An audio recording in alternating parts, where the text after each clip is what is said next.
to, illness. Been a motion, excuse, I'm gonna go for the original meeting due to illness. Is there a second? Luke? A second, we're no discussion, Moise, question on the cultural question. Consent. Consent, passed. Wheel. Motion to excuse Senator Strickland until 8 p.m. due to pandemic purposes. That Point where that Oh, already yeah, happened. okay, Motion. motion to excuse Senator Childs for duration of meeting to academic purposes. A motion, excuse, Senator Charge for the duration of meeting to academic purposes. Is there a second? Okay, and a second round of discussion, Heather, question, cultural question. Objection, consent, motion passed. Okay, let's move into acceptance of proxies. Lastman, Motion to accept Alexandria Turner as proxy for Senator Hart. it's been a motion to accept Rosanna Turner as proxy for Senator Hardy. Is there a second? Oh, no. Second. Second round of discussion, do you smile? Question, cultural question. Objection, consent. Cool.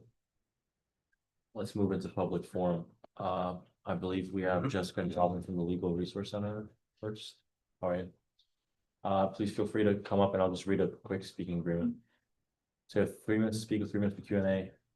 Please state your name, pronouns, and enunciate or refrain from yelling. Speculation with senators and sessions are prohibited and may result in being removed from the ability to speak on the floor. Please know this meeting is being recorded. You may speak on any issue, whether it's on the agenda or not. Please include a contact word that will be graphic. You may only come up once and you may choose not to answer any questions. Do you agree? Sure. And is 3 minutes enough or should we extend that? As long as we need to get that thing on air. Okay, feel free. Hi, we are your lawyers for your school, for you guys. I'm Robin, this one's Unander, Jessica, and Tony. We are both lawyers, practicing lawyers. We have restrictions on what we can do for the students over at the Legal Resource Center. We hang out over in the Pardall Center up on the 2nd floor. Wonderful views of Pardall. You should come by, come check it out. We do a lot over there. And this year, we kind of, I did the math and realized in March of this year, we've actually been in that space for 20 years. Now, I've been there longer. I've been here since 2003. So show of hands, who was born in 2003 or before that? So pretty much I've been here longer than most of you guys have been alive. I've been practicing since 1995. So pretty old, probably like the age of most of my parents. And not saying your parents are old, but we see a lot of different cases. I meant to look up some numbers just to kind of give you a sense, but generally speaking, we see about 950 students a year or 950 consultations. Some of those are follow-up to something that's ongoing. Some of those are first-time initial consultations. And that's actually not even our maximum numbers. When we were pre-COVID, we were hitting somewhere like around 1,200 a year. That's a lot. We've always had at least one attorney. Part of that is if something happens to me and I get wiped out, or heaven forbid, I want to take a vacation. There's nobody else to serve students if I'm not there. So we always have a second attorney. That's Jessica. The other part of that is that if somebody hates me, which happens, then if they don't like me, they don't talk to me, they can talk to Jessica. We both bring different strengths to what we do. I've got, different background as far as a little more landlord tenant, criminal defense, civil litigation. Jessica's got employment law, estate planning stuff. She's gotten up to speed very quickly on landlord tenant, civil litigation. So we bring different things to the table for the students. And believe it or not, we do see students basically under all of that. And then some. We've got some pretty crazy stories that off the top of my head, I'm like, oh God, there's so many I can't even like pick one out. But usually if somebody's like, well, tell me your craziest one. And one of my favorite stories has to do with Bill's bus. We're still Bill's bus? Yes. Yeah, okay. So Bill's bus used to drop off over at Embarcadero Hall. Does it still drop off there? It's around there. Around there, okay. Blue Lake one now. We used to have, those like back in the day, we used to have the foot patrol office right next door to our office. And it was kind of convenient sometimes because we could just pop down and go talk to them. One night, Bill's bus is coming down and they were particularly rowdy on the bus that night. So the bus driver calls ahead to the foot patrol. They get to the stop sign there. You want to stop? Just continue, sir. Okay, we get to the stop sign there and then this, bus is doing its thing, students are doing this thing after coming back home from downtown. Instead of going straight, the bus turns right. And drops everybody off in front of the foot patrol office. That's like shooting fish in a barrel. Needless to say, I don't think they did that very often, because then people wouldn't ride Bill's bus if that was what they're gonna do. But, we get all kinds of different crazy stories. We've got crazy stories from, Soltopia, with some noise ordinance things that kind of came up. It's always interesting with what we do over there. The type of work that we do, the type of cases that we see, sometimes they're heartbreaking. Sometimes we call the police to come help because we've got a student who's really not in a good place mentally. And we need some help to kind of get them to move out of the space. But, I wouldn't be here still 23 plus and a half years later if I didn't love what I do. And I'm getting goosebumps because it took me a while in my professional career to find this is my spot. This is what I'm good at. I am good at explaining law and breaking it down. I'm good at working with you guys. And I love it. And after all these years, I still want to show up every single day and do my job. And so that's the legal part of it, but we also do something else. We also have an intern program, so we right now currently have 15 interns, usually have 10 to 15 each quarter, and they handle the intake process in their meetings, so they get hands-on experience in interviewing people. They don't give legal advice, but they assist in our meetings, and we're also right now working on more outreach and awareness of what we do, because we get a lot of people in our office that have never heard of us, so we are trying to get people in because we want to help them.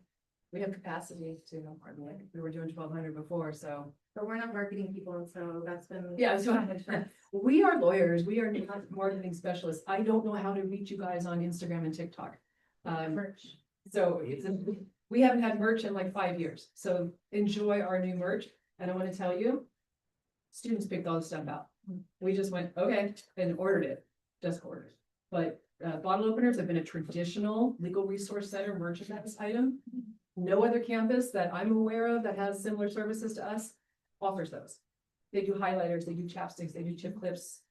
Some of them have like those little air things that you can, clean your keyboard with, but we're the only campus that does bottle openers.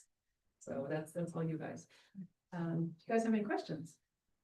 Thank you both for your service. Sasha? Yeah, thank you both for coming in and for the work that you do with students. Just in terms of housing, it's one of the highest spread rates in the nation. How often do you see students get violated by landlords or their tenant rights, absolutely just gone off the wall? That's a big question. It is, yeah, sorry. Because there's multiple different ways. We see a lot of, and one of the things we're trying to work on with IBTU is to get anti-harassment law implemented, which is nowhere else, at least from the we would have to go through community board of supervisors. Sorry. So interesting. How many of you are tenants? All your tenants probably, or how, some of you live probably in campus housing, but show of hands, how many of you live private housing? Okay.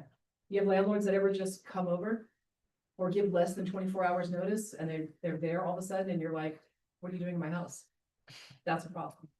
That's a violation. We do get some landlords that don't understand the new 6 years ago tenant protection laws. In fairness between what those are and what the county's done, and the county keeps starting changing and adding, it is confusing out there for landlords. And so we see violations with rental increases and then not knowing if that's the number that they can increase to. Repairs. So the repairs it's always an issue. And a student's or a tenant's version of this needs to be done now versus a landlord's version of I'll get to it when I get to it. I wouldn't necessarily call those violations if they're not habitability issues, and then that gets into a big kind of habitability. So we see it, and I've got a good working relationship with a lot of the landlords, and they will actually contact me to ask me questions, and so I'm like, sure, I'll answer your question, because if the information out there is equal, if it's all the same, then we've got a level playing field. Otherwise, if I'm like, screw it, I'm not gonna talk to you. And they go talk to their attorney, or they look it up on Google, which if AI and legal stuff is like hit and miss. So I don't mind it when they contact me and go, hey, can I run something by you? Sure, because I'm controlling all the information. And if it benefits the tenant for the landlord to have the correct law, then that's a win-win. So, yeah, it comes up a lot. I would say 60% of what we do is landlord tenant stuff. Yeah. Used to be citations. Isla Vista Foot Patrol is really scaled back. I know it probably doesn't feel like to some of you because you hear some of your peers talking about citations they get, but believe it or not, they have scaled back a lot. To the point where I'm like, can we, do some of this because it's like undermining my job of security here. So that's a considerable drop in security. I saw white low noise and that's it. Yeah, Briefly, please. okay, thank you for coming and stuff, I really appreciate everyone's great about all the things you guys like do, because it's here. Maybe would you like to expand maybe a little bit, particularly for us and for all here at Senate body as a whole, maybe some of the things that aside from us working together, trying to find ways to bridge the gaps, I think for all of the organizations funding us, maybe would you like to expand maybe some particular action items or things you would like to see us as a Senate, maybe to help support you guys, or maybe things you guys like to hear about just in general to get more? I mean, I think it's just bringing more awareness to all of the different services that are available to students, because I mean, people come in and they've heard about us just by Googling us instead of, through the campus. Their parents. Yeah, we do meet with parents. No, the parents Google us. Yeah, but I mean, but yeah, just, I mean, highlighting, that we're out there and that we're available, there's no, additional cost to students to meet with us. I mean, our location itself should be enough of a calling card to get students to come in. And it used to be when Part All Center downstairs functioned differently than it does now, pre-COVID, there was a flow of traffic constantly and it brought students into the space, which then made them kind of go, what else is here? And now we don't have that same flow. So between not knowing how to, reach you guys on social media, and not knowing exactly how to, we're like literally right there in the middle of everywhere, but they don't see us. Word of mouth is like the biggest resource that we have for referrals.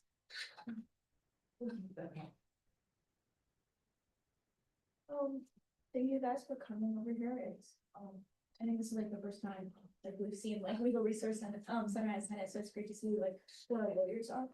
I wanted to ask for like spring quarter, how many like students do you guys like see a day like, in person?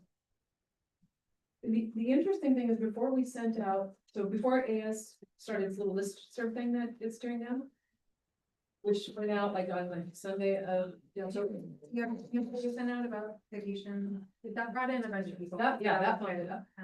We're gonna do more of that. So I would say now that that has gone out there, that has bumped us up to probably between the two of us,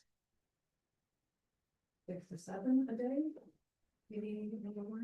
I mean, every day is different. The past 2 weeks, I think it's different, and so it's been a little bit slower, but Definitely. Yeah. Having some folks, you can tell when stuff's going on.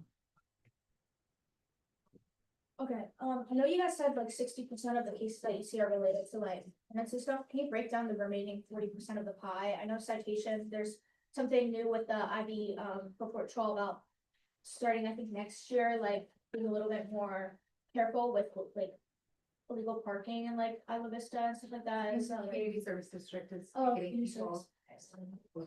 I would say, yeah, it's probably like 10 to 15% would be like criminal, either alcohol related, minor possession, fake IDs, Noise. noise. That's seen more than your public.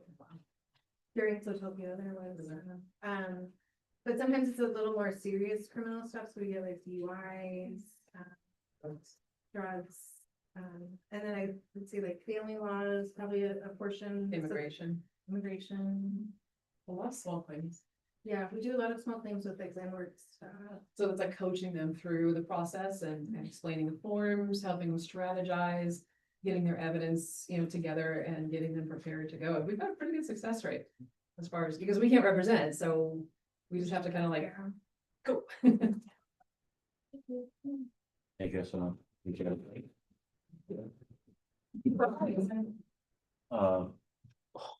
Yeah, if you have any means for senators to contact me, please. I'm gonna yield chair if you briefly. What would you guys do? Chair, sorry, whoever's chair, I would like us to be able to go back to excuse absences because I received information. That Senator can't make it, you know, so that it would, Okay, do we have unanimous consent to move into item D? Consent. Okay, motion to excuse Senator Young until 8:30 due to active dementia. there's been a motion to excuse Senator Young until 8:30 due to academic purposes. Is there a second, Senator Wong? Second. Motion's been moved and second, we're not discussion, Senator Miller? Motion's been called, is there any objections to call? Consent. There are objections? None. Seeing none, motion passes. Do we have unanimous consent to move back into item D, public forum? Consent. Are there any speakers here for public forum? Okay. Seeing none, we now move into item C, external reports. Is there a change to those representative here? Suzanne Perkins, ABC, do you wanna? What? Do you know the speaking agreement by now? I do. Okay. Hi, everyone. Well, I only have one announcement and then just a quick little thing. So I did want to bring your attention to the fact that, Office of the President has opened for public comment. The portion of, House 100, which is the policy on, oh my gosh, I'm gonna forget what it stands for. Something activities and students. It's the conduct of student conduct. So it's like House 100 and the corresponding appendix H, which is the Student Conduct Investigation and Resolution Framework. And that is open until June 11th for public comment. So if you would like to review that, please let me know and I can send you the drafts. There is like a UCOT portal to submit any feedback that you may have. So I encourage you to have a look and if you have some feedback to submit that. The only other thing I wanted to say is thank you all for getting everyone out to vote. I know that was like really, really tough this year and, you know, we'll have lots of ideas for working on this for next year, but I appreciate the effort that everyone put in and did not do it without you. And then also just thank you. I know you're going to be transitioning, many of you terming out very soon. So just wanted to say thank you for this year. You've been fantastic. I've really enjoyed working with you all, getting to know you. And made my first year as an ABC for Student Life like an absolute pleasure. So appreciate you all for your service to your fellow students and I'm just happy to be here to always to listen. So thank you for having me. Thank you, ABC Perkins. Will you take any questions, ABC Perkins? Ashwin. ABC Yep, Perkins, yep. are you gonna take any questions? Yeah, Senator looking for it. Okay. Thank you for coming. I really appreciate you always being here for us. This is about something that had come to our attention as a Senate in February, so a while ago. And it relates to the State Student Services campaign. The staff advisor for the Daily Nexus. There was some reports that there had been pressure put on student employees to sign the petition for that. And so I'm just wondering, was there anything that came of that? With student affairs, was there any action taken? And can you just kind of fill in any information that we may not have? Sure. Definitely followed up on that one. You know, definitely clarified with the employee who I don't think was intending for it to sound as mandatory as it maybe came across in the email. She did clarify that with her students as well. Got it. Thank you. Any other questions for ABC Perkins? No, thank you. We now move into UCPD representative, PSA representative, University Governance and Board representative, and IUCSD representative. Seeing none, we now move into item D, ASU CSB reports. First up is administrative committees reports, boards and commissions reports, units reports, and president's cabinet reports. We have Valentina Payas from the Strategic Operations Office, for pursuant to Senate Standing Rules, Section F, Clause 5, officers of the association providing reports must take questions from senators on relevant matters on course our projects presented, knowing that you still wish to give your report. Yeah, okay, you have 10 minutes. Okay. Sorry. Hi, my name is Valentina and this is Nina. And we're here representing the Strategic Operations Office. Our Chief Officer, Naina, could not be here today, but we're going to be talking in behalf of her and our entire office, specifically addressing the motion to potentially cut our operations from associated students. The Strategic Operations Office is a vital part of the association as we are the key organization that plans, evaluates, and executes the goals of the association. The projects that we have put in place create diverse access to all students at UCSB. Our main purpose is to follow the goal of the strategic vision plan, meaning that we evaluate each entity and see where they could grow more and if they are meeting the expectations of the association. A major part of our work this year has been the strategic vision plan. We built a fully completed and up-to-date Power BI dashboard designed to make the plan more transparent and accessible. The dashboard allows students to track initiatives, monitor KPIs, and see how Associated Students is performing. The delay in publishing is not due to a lack of progress, but due to technical access limitations. The dashboard file is a PBIX file that can only be opened through Power BI desktop on a Windows computer. And because of that, we are only able to access and update the dashboard on my Windows device. So all work done by our data analysts has to be done through my computer. We were told that we would be provided with a Windows computer through the tech team to make this more accessible, but we haven't been able to receive this. So all the work has had to continue on my single device. On top of that, publishing the dashboard requires a Microsoft account tied to Power BI, which is only available to paid UCSB employees. Since we are not classified that way, we don't have direct access. Initially, we planned to publish the data and dashboard through Sean Lieberman's account, but decided that creating a dedicated account for our office would be a better long-term solution. Oscar has informed us that he is currently working on it, but it will take time. So to be clear, the dashboard itself is complete and the data is updated, but access limitations are what's preventing us from publishing it right now with the updated data. In the meantime, we are able to share a PDF version of the strategic vision plan with the Excel sheets that support and power the dashboard. So in addition to our strategic operations or strategic visions plan, we've met with basic needs multiple times this year regularly. One of our largest projects within our office is the iPads for Equity program, which provides over 200 loaner iPads to every quarter to students who need access to technology. Our expenditures for that program have primarily been a one-time spending of $32,000 that we were able to gain not just from the Senate, but from buy-in from other major entities like the Commission for Student Wellbeing. Basic Needs has mentioned multiple times that they do not have the capacity to handle that program on their own. They really need our entity's support. So if the strategic operations office is eliminated, it would really create a major gap in support for various students, and that would mean over 200 students each quarter could lose access to really necessary technology like iPad rentals. We also have worked on various projects such as Grammarly Premium for all students, the accessible transportation systems, and basic needs spending machine. The strategic operations office, it really supports the association, the university, and all of the students. Without RMC, AS, and a lot of the students will be losing a lot of transparency and ensured success for future associated students. Our projects are just a small piece of what we do, and we do it because we understand what the university wants and what we need, and it's all because of our visions plan. You'll be taking questions. Yeah, this is Senator Monge's necessarily. Okay, so you said the dashboard for the it's virtual, like strategic vision operation plan. It's on Power BI. It's only on your laptop, like you can only make edits on your laptop currently. So it's through Power BI, which you can only access through a Dell computer. And we've spoken with the administration, and they're supposed to be giving us access to our own like offices computers, and then we can share with the rest of the administration and share those KPIs.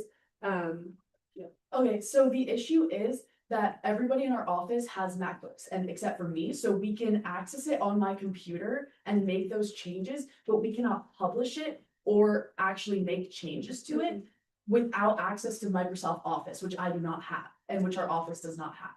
Does that make sense? Can I ask some follow-ups? How many members in your office? We have 6 members. And then, for in regards to your other projects, would you say there are only projects capable of your office, or is your office just doing that because many projects can fulfill your mission statement and stuff like that? So that's why you're undergoing a lot of these projects, like the iPad distribution, basically. So a lot of our projects, they're kind of outlined by the strategic visions plan, which were under the legal code we create every couple of years. And so we kind of kickstart these projects as part of the plan, but then we also work with a lot of different entities to kind of help them start them too. So a lot of our work is a lot of collaboration, like again, with the iPads for Equity project. We collaborate with Basic Needs, and a lot of the other projects we've done, they've all been in collaboration with other offices. Sorry, we can.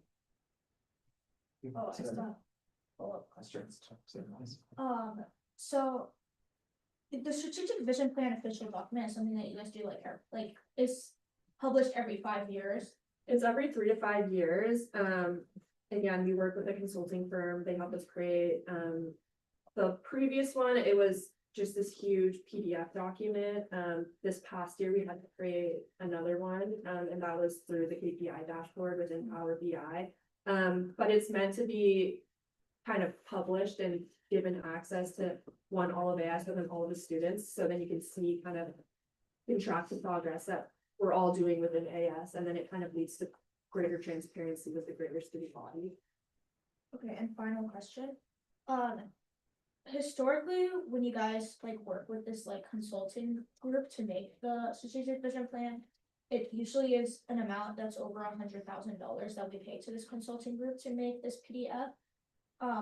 Is there a reason why strategic operations office always chooses to go with a consulting group rather than splitting the work among their 6 members to make the entire PDF? Yeah, so it's written in the legal code that we have to do this, and if we use a consulting firm, it's a lot easier to kind of make a more technical and sophisticated program that could actually be utilized to kind of be taken more seriously. So we switched from doing a PDF to an actual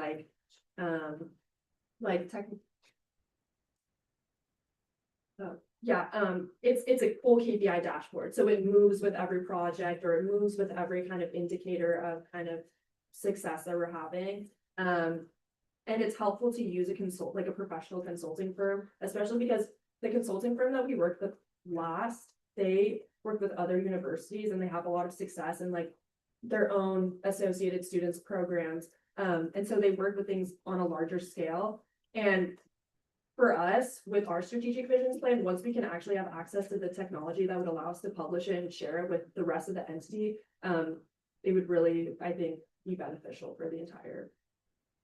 Thank you guys so much for coming in. I really appreciate the work that you guys do.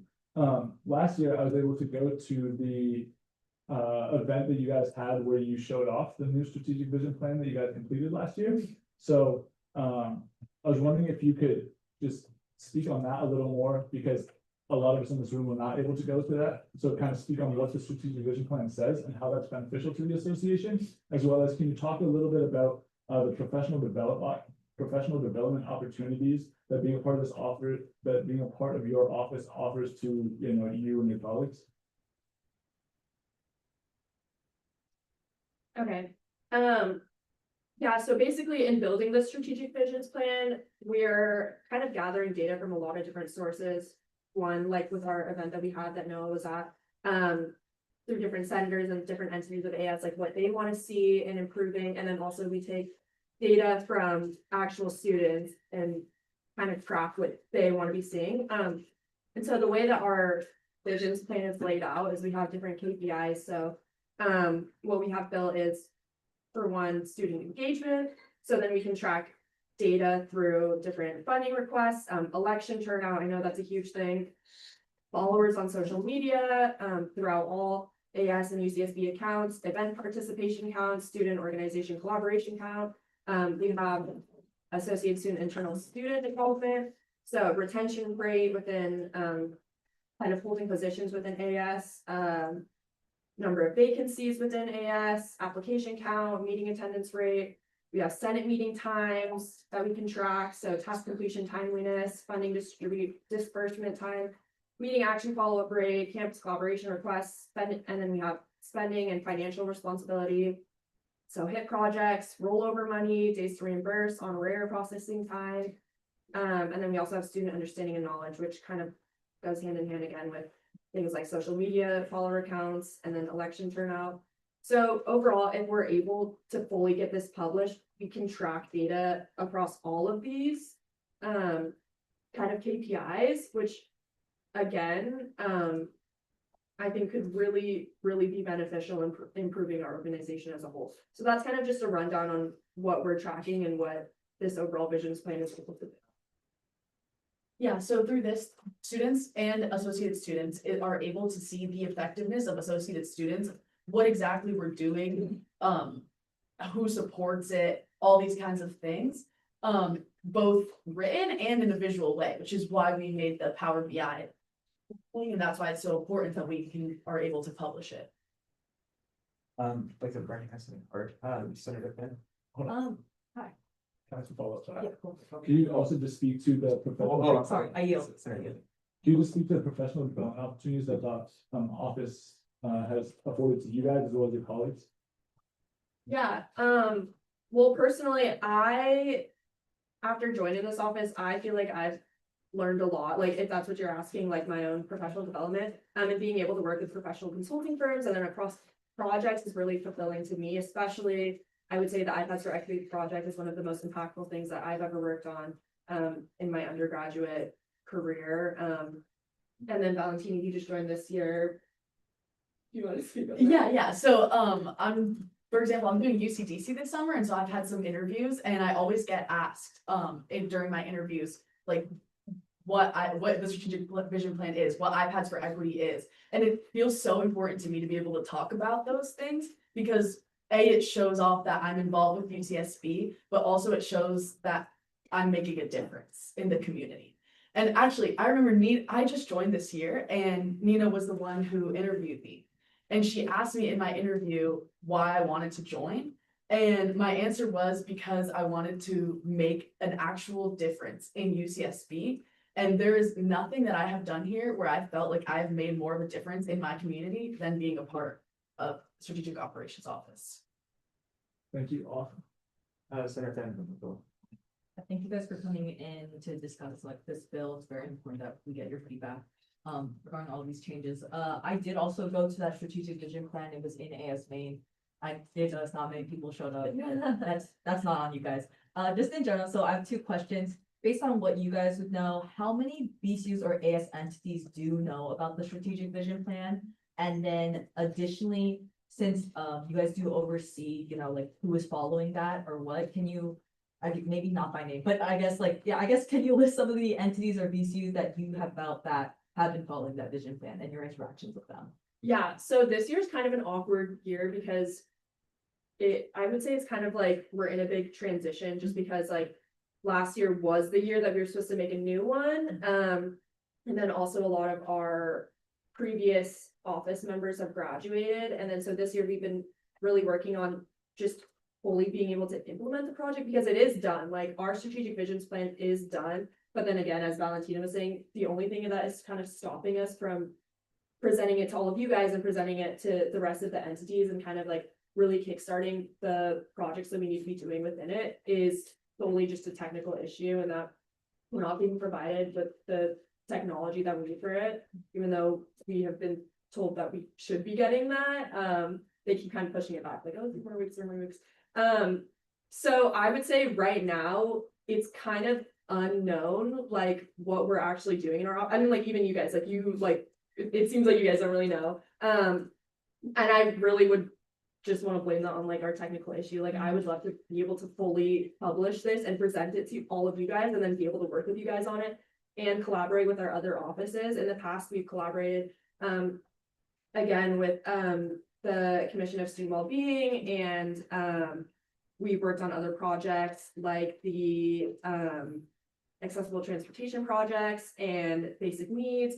We work with a lot of entities, but right now in this like particular year, because we just created it again, we just really have to get it publish and then be able to present it and then be able to work with everyone. Yeah, and we did make a list of groups that we've worked with and things that we've done in order to measure our goals. So would you like me to go? All right. So CAJJ implemented a coalition for marginalized people. We have the Multicultural Center, the SRB Cultural Rooms have completed goal 1. CAPS peer mentor programs, department advising peers have helped to create diverse peer mentoring groups, which completes goal 2. We have met with orientation counselors that ensured that associated student tours and workshops were implemented into orientation. And we met with the previous Vice Chancellor, Katya Armistead, to implement associate students into Gaucho FYI for goal 3. The Environmental Justice Summit has provided a collaborative space for associate students' environmental groups to work on projects together.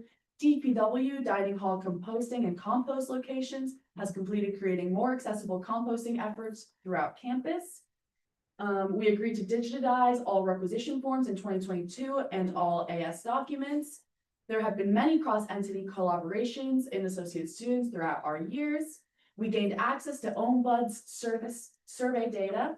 We attempted to restart the process of IV housing feedback with IVTU. We met with IVCSD and Foot Patrol to learn about their initiatives for safety and increased lighting on campus and throughout Isla Vista. UCSB safety websites have been made. Sustainable outdoor study spaces have been created. Meeting with basic need grants and emergency grants have taken place in order to increase access.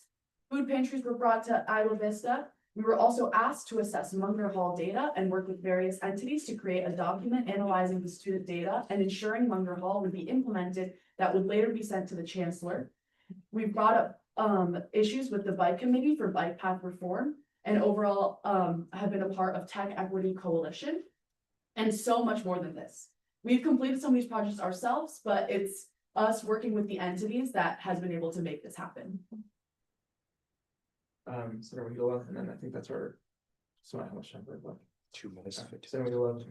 Thank you again for coming. I think that already the background you gave was pretty elaborative. I just have 2 questions and thanks for coming. I think you already touched base with part of my answer about in regards to the importance of publishing, but I guess after in terms of publishing in particular, can you elaborate or expand better about what really and specifically what do you guys do to help when it comes to creating strategic vision planning, but also putting that into implementation? I think on a new space. What are the particular utilities that your office provides that allow you guys to really enact, I think, some of these projects start happening and stuff too, to actually make it happen? Yeah, so we work with a lot of data in general. Half of our office consists of data analysts. And so we're creating surveys and different means of collecting data and sending it out to students and then also entities. And we're kind of collecting information through that to then be able to put it towards projects and then kind of be able to give that to other entities as well. And then yeah, a lot of our work is definitely just collaboration with other entities and then kind of kickstarting the projects ourselves and then bringing the data that we kind of design and then implement and then working with other organizations through that.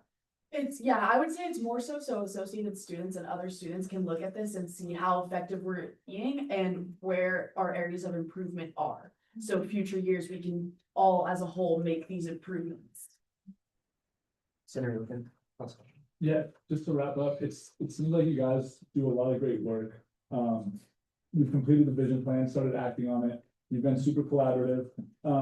So I'm a little confused, and maybe you guys can explain to me where this came from. This proposal to cut you guys out of legal code and kind of get rid of the strategic operations office. Do you know why this is happening? I believe it's because students voted to make associate students law. Is that it? I don't know about that. From my understanding, I think that there's just a lot of lack of knowledge about what our office actually does, is like you guys were kind of touching on that earlier. And again, I think that if we can be able to publish what we actually do and then kind of start working from there, I think that that would fix a lot of the transparency issues with our office and then with other office, giving kind of what we can offer given our KPIs. So to answer that question, I don't have a for sure answer, but I would just assume that there's just lack of transparency about what we do And our office is kind of small, we work more in the background, I would say, especially within operations, so I think it's harder to kind of understand like what we actually do in the projects that we kind of have a foot in. Thank you so much. Thank you. Gonna ask just one very brief question. So obviously it's a 5-year plan. That's well past how long we stay in college. So how often do you see like the success rate with executives, the legislature, us? Because those are, 1-year terms. And oftentimes the legislature moves very differently than what the 5-year plan would do. So what are the success rates, at least historically, that you've seen with the Senate, the executive offices? Yeah, so I would say that our office is relatively young. We only started in 2022. And it's because there was a need to, I wasn't here in 2022, but there obviously was a need to create an office like this. And so we started that in 2022. And I only joined last year, so I have not fully been able to see a lot of the projects that we listed firsthand. But I think given the list that we gave you, and then also other projects that we've worked on, for example, we've tried making Alex cheaper for STEM students, Canva accessible for students in the library, Ivy Tenants Union, accessible transportation again, and a lot more. I think that with the projects that we've been able to kind of have a foot in and start, I would say that our success rate is pretty well. And then also working with Senate, like we've come last year and then been able to kind of get our funding for various things like the iPads for Equity and the Strategic Visions Plan. I don't know if that answers your question fully, but it does. Thank you. Yeah. Thank you, guys.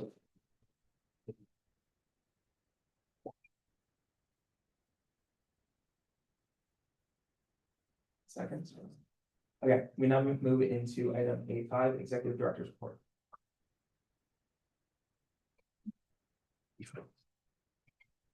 Sean, you know the speaking agreement? Of course. And then feel free. All right, great. Highlight for me, voting is done, 5 o'clock was the deadline. Results will be presented tomorrow, location TBD. Spring quarter, every place is booked, so we're working on it. Undergrad final turnout, undergrad 4,399, which is 20.49%. Grad 574, which is 20.84%. Let's see. Budget process, to go over that briefly. So good job I've seen some emails bounce around about people already thinking about how we can adjust the process. So we're maybe not there until 3:30 in the morning again. So I appreciate the insight to that and the transparency, because all of that was streamed. So if anyone wants to check, I've already told a couple of people like, oh no, that was an open session. Like, oh, really? And so I wasn't able to give them a exact time code for when their group was talked about, but they can look it up in the stream. Let's see. For staff, I'm working with our HR director for a plan moving forward, prioritizing positions that we would like to hire, and we'll come to the Senate for approval for probably the first 4 or 5 to start with.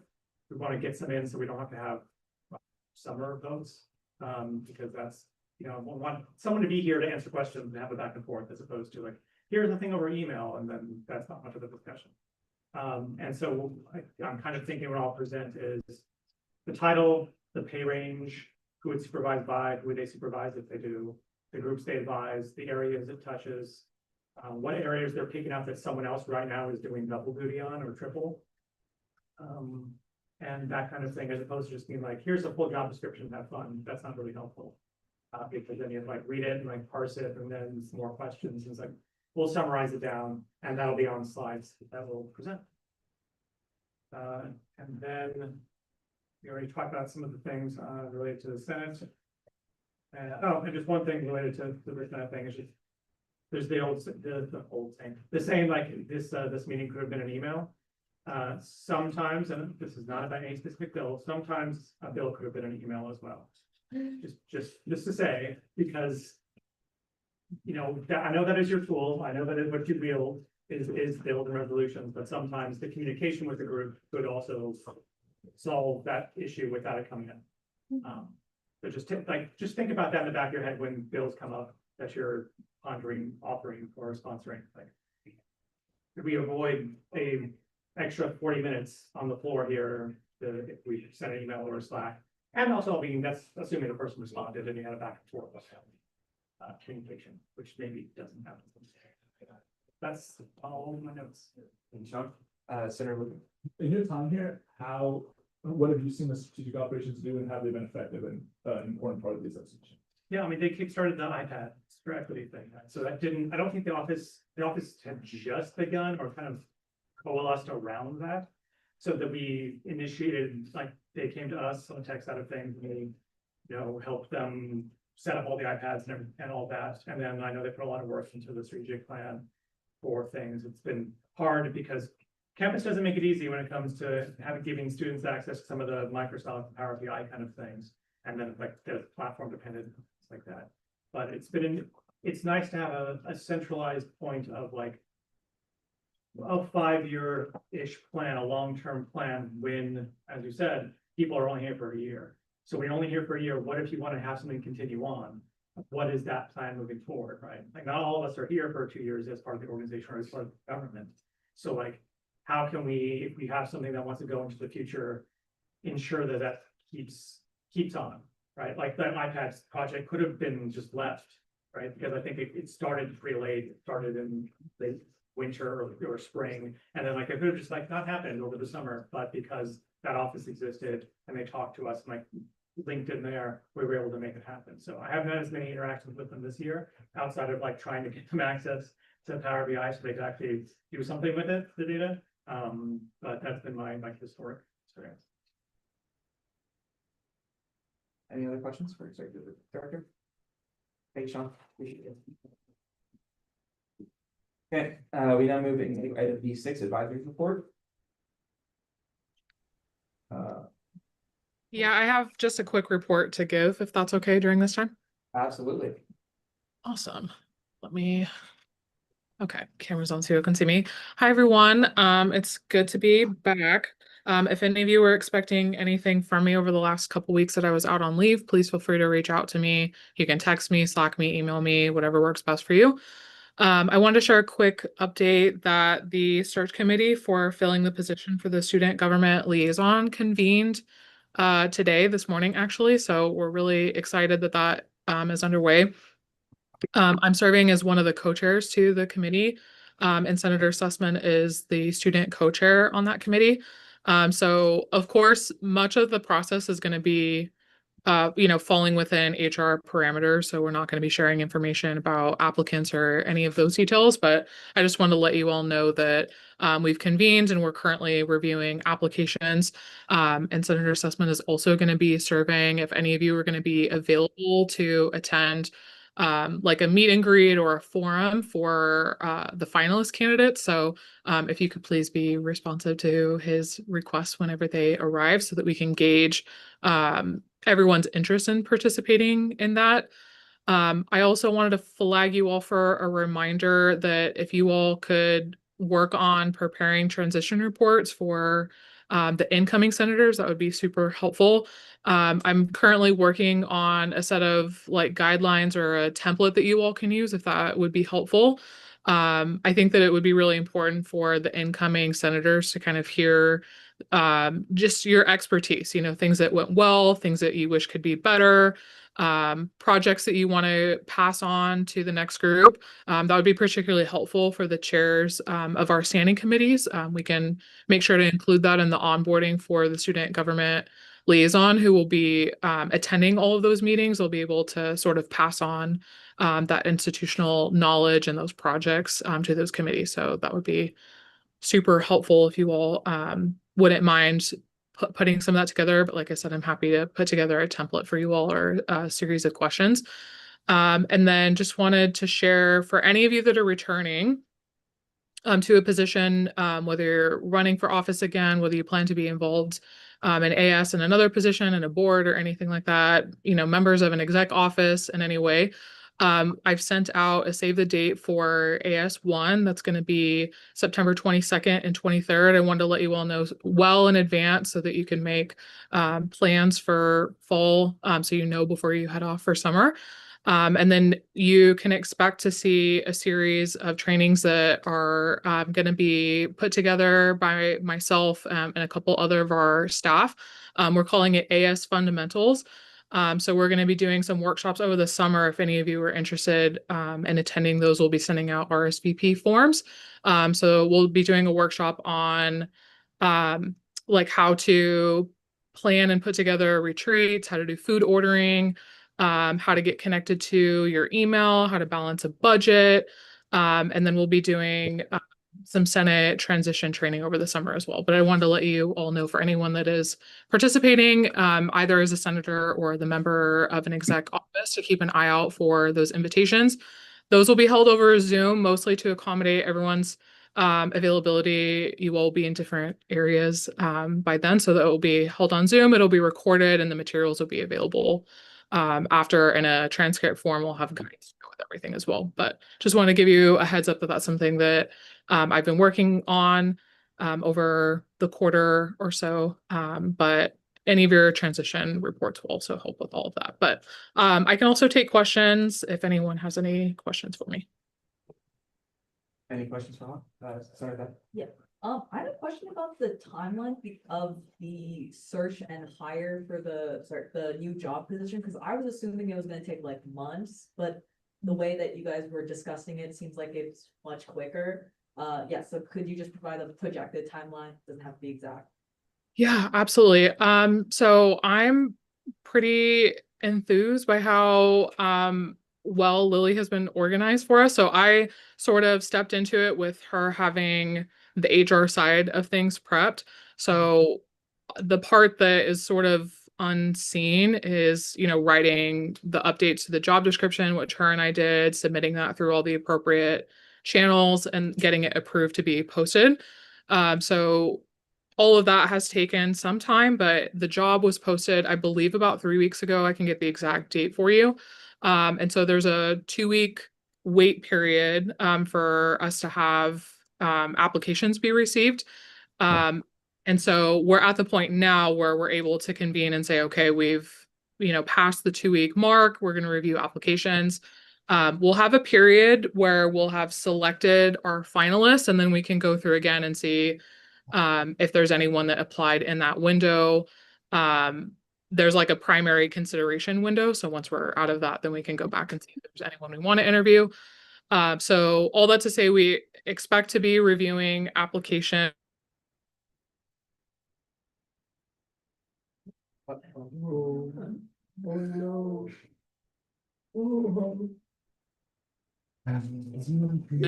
Next week. And we hold on, let me. Okay, I just turned my camera off to help. Yeah. Oh. Yeah, okay. So I'll be quick. I'm sorry, my internet is being weird. We expect to be reviewing applications next week and conducting interviews in the 1 to 2 weeks after that. So ideally, I'd love to have someone start like middle of June, but of course that'll depend on who the finalist is, what their availability is, and many other factors that are out of my control, but we'll be providing recommendations for candidates and finalists within the next 2 to 3 weeks. Sure. Thanks, Holly. Yeah. Any other questions? Okay. All right. That being said, we now move into executive officers reports. I said all of it's the best. All right, you understand the. All right, you have 10 minutes. Hi, senators. My report is pretty quick. I just wanted to talk about 2 of the bills that are in the agenda today. One of which being the bill to revise my legal code for the Office of the Student Advocate legal code, and then the other to update the Judicial Council parameters of policy 1. So the changes in my legal code couple of them are just related to like changing positions. It doesn't matter a lot. We just have like a marketing director and then a design specialist that would be replacing some other positions in the office. So that isn't a huge change. But the other ones are dissolving what's known as the Conduct and Ethics Committee. And thankfully, I believe almost none of you have had to deal with anything related to policy one, but the Conduct and Ethics Committee is enacted when there's like a policy one violation being alleged by a student or it's an association member. This has come up in the past. It's been enacted last year and the year before. It's been weaponized against association members. And it's not a committee that my executive directors, who are supposed to be the ruling body, are equipped for. So since last year, my office has been talking about getting rid of the Conduct and Ethics Committee because it just doesn't make sense for the executive office that's supposed to be the campus public defender to be the ruling body on this type of issue. So the Judicial Council and Suyan and I, we've been in conversation about how we can approach policy one violations. So it's not, so it goes smoother and they can get the care that they actually deserve. So now instead of, or within this bill, and of course you guys will have the opportunity to make amendments to that and comment on it, but in the way that we have proposed, we would want me or the student advocate general that's acting at the time to be the first place that people go to when a policy one violation is, or being accused, if someone is being accused of a policy one violation, so that the student advocate general can use their expertise about the Office of Student Conduct, Title IX, and other relevant campus entities to direct students facing like these difficult circumstances to the right direction. Because sometimes the, just association consequences for abusive conduct and bullying, I should have clarified, that's what policy one is abusive conduct and bullying.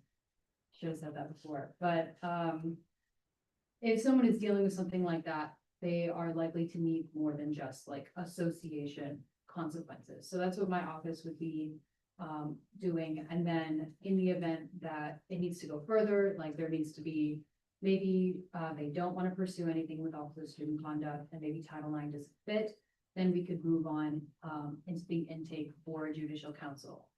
And then my grievance caseworkers would be kind of helping make sure that the rights are being maintained of both parties involved and that everything is being handled sensitively. So that is a quick overview of what we are proposing. We're probably gonna have to,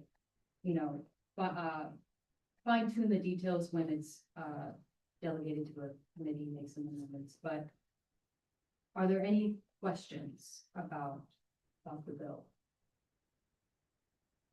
No? Okay, well, that's what that is. Have a great rest of your meeting. Thanks, Sitting. No need to apologize, they should all very much know what policy one is, yeah. Okay, are there any other executive officers reports? Seeing none, we now move into executive office members reports. Seeing none, we now move into administrative reports. Judicial Council, this is your time to shine. What?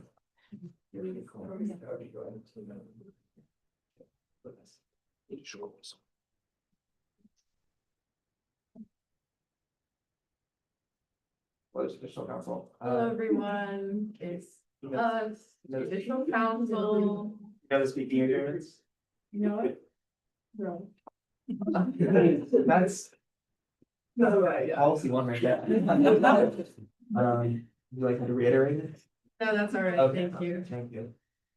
Well, aside from what Sydney just touched on the policy one changes that you've seen in the bills on today's agenda, there's also a larger judicial council bill in general. This is just something that Harriet and I have been thinking about basically the entire year in our process of figuring out how to standardize judicial procedures, what to use that clause in the legal code that allows us to kind of create rules outside of the legislation as long as they're not actively violating it. And then taking what works and actually trying to legislate it to make sure that this can be a lasting effort and a lasting success. So open to any questions about that as well. But then we also wanted to touch on this BCU Adjudication Act that's on the agenda. This is completely separate from the JC legislation that we have been in the loop about.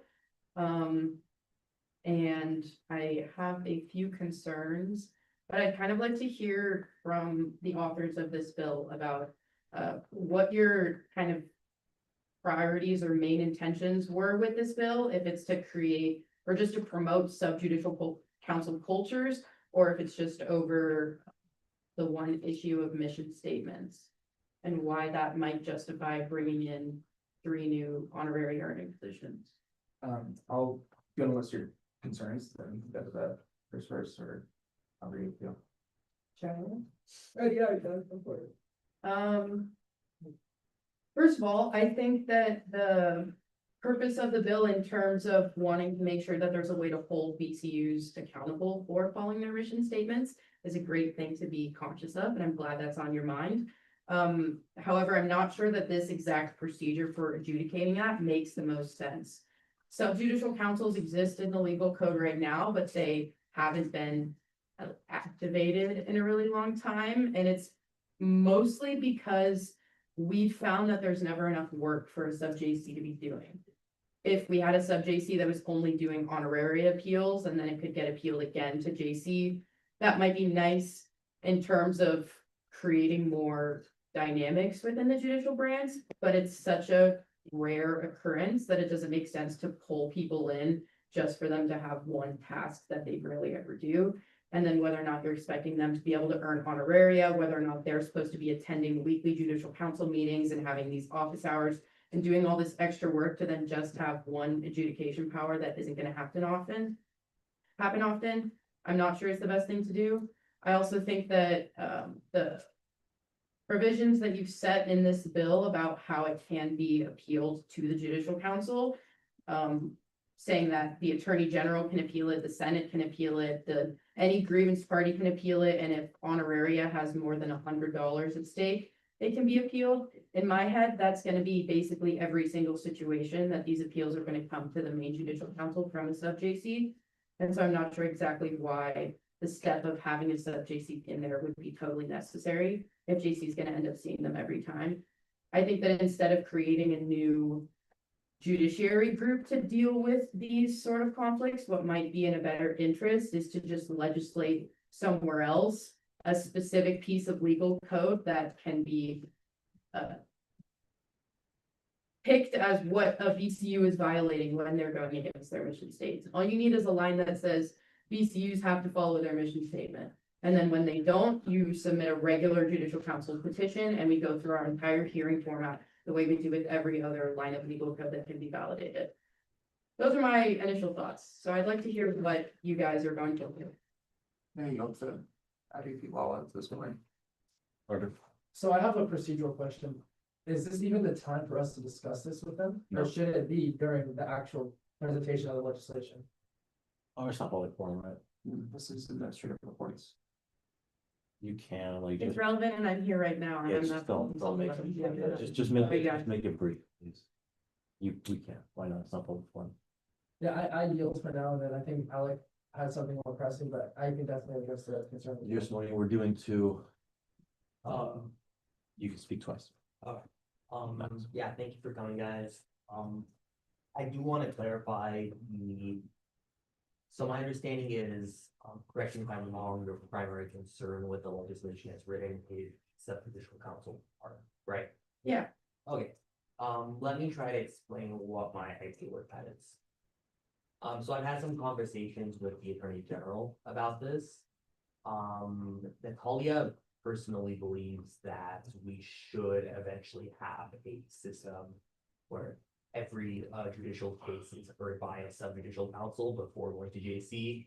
The idea being that right now, if you have a JC case and you get an unfavorable verdict and you want to appeal it, it just goes back to the same body. And that seems a little bit, it seems like it's almost a deprival of the right to a full appeal. And the reason I feel like this is a particularly good trial is, I'm not married to the idea, to be clear. I think you could get all the, I think you could get this legislation, which is giving a standardized way of holding BCs accountable and saying who has standing to file suit and all that. I think you can do that without the subjudicial council. But the reason I feel like this is a particularly good place to trial this is because I get the feeling a lot of these cases are going to be very administrative in nature. Whereas in the state or federal judiciary, the goal of the highest court is usually to establish a sort of precedence for the future. But I do at the same time understand the concern that if we don't get too many cases, it could be redundant. That's just my opinion on how to tackle the topic, and it's also an opinion I share with the.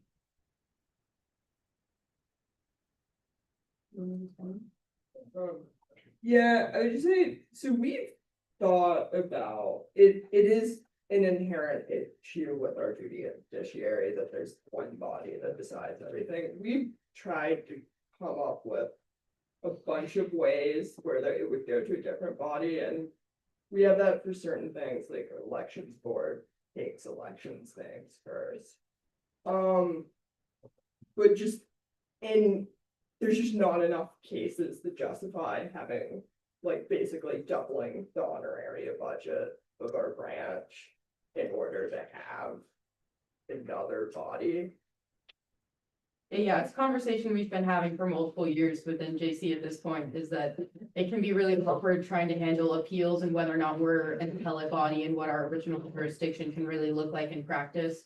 But ultimately, we're not the Supreme Court and we don't get nearly the caseload that they do. And so the idea that you have subjudicial councils running hearings and then only when they get appealed, they go to the larger judicial council. If that happened in practice, the regular JC would maybe just be doing nothing for a ton of the year. Maybe nothing would ever get appealed up to them. And then we have people on board with all these duties getting paid for their time that aren't actually contributing to the association is one thing I would think about.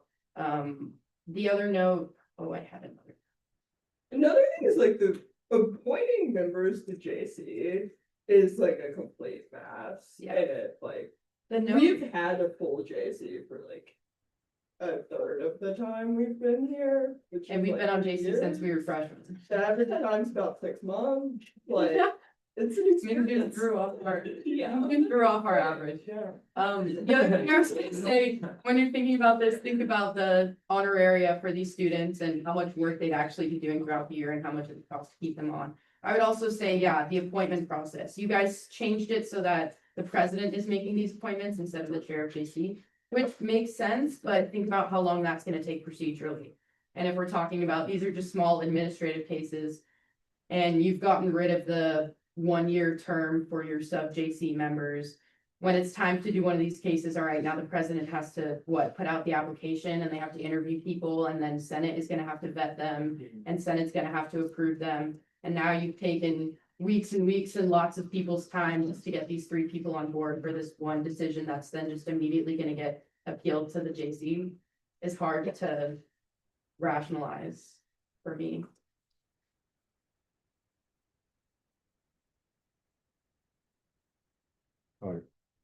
Thanks, Chair. Thank you guys both for coming in. Appreciate your time and appreciate you answering those questions. So I guess the concern about there not being enough work, that was something that I can, let me begin by stating what I think is, what my intention was with the legislation, right? My original and continuous intention with the legislation is to provide accountability, the financial accountability, which we all agreed on makes sense, right? And because I believe that there will be many appeals because of the lack of potential financial accountability, I think that I'm going under the assumption that there's going to be a lot of appeals essentially. Yeah. Like we agree on that, right? Like we agree that there will be plenty of appeals. And so I just don't necessarily understand what the concern is with the people potentially not having enough work. Because I think throughout the course of your guys' explanation right now, your guys sharing your guys' thoughts, you guys kind of said at one point that you guys believe that there would be a lot of appeals, but then you guys didn't, then you also don't know. Can I if there would be clarify? that many No. appeals. The floor is yours.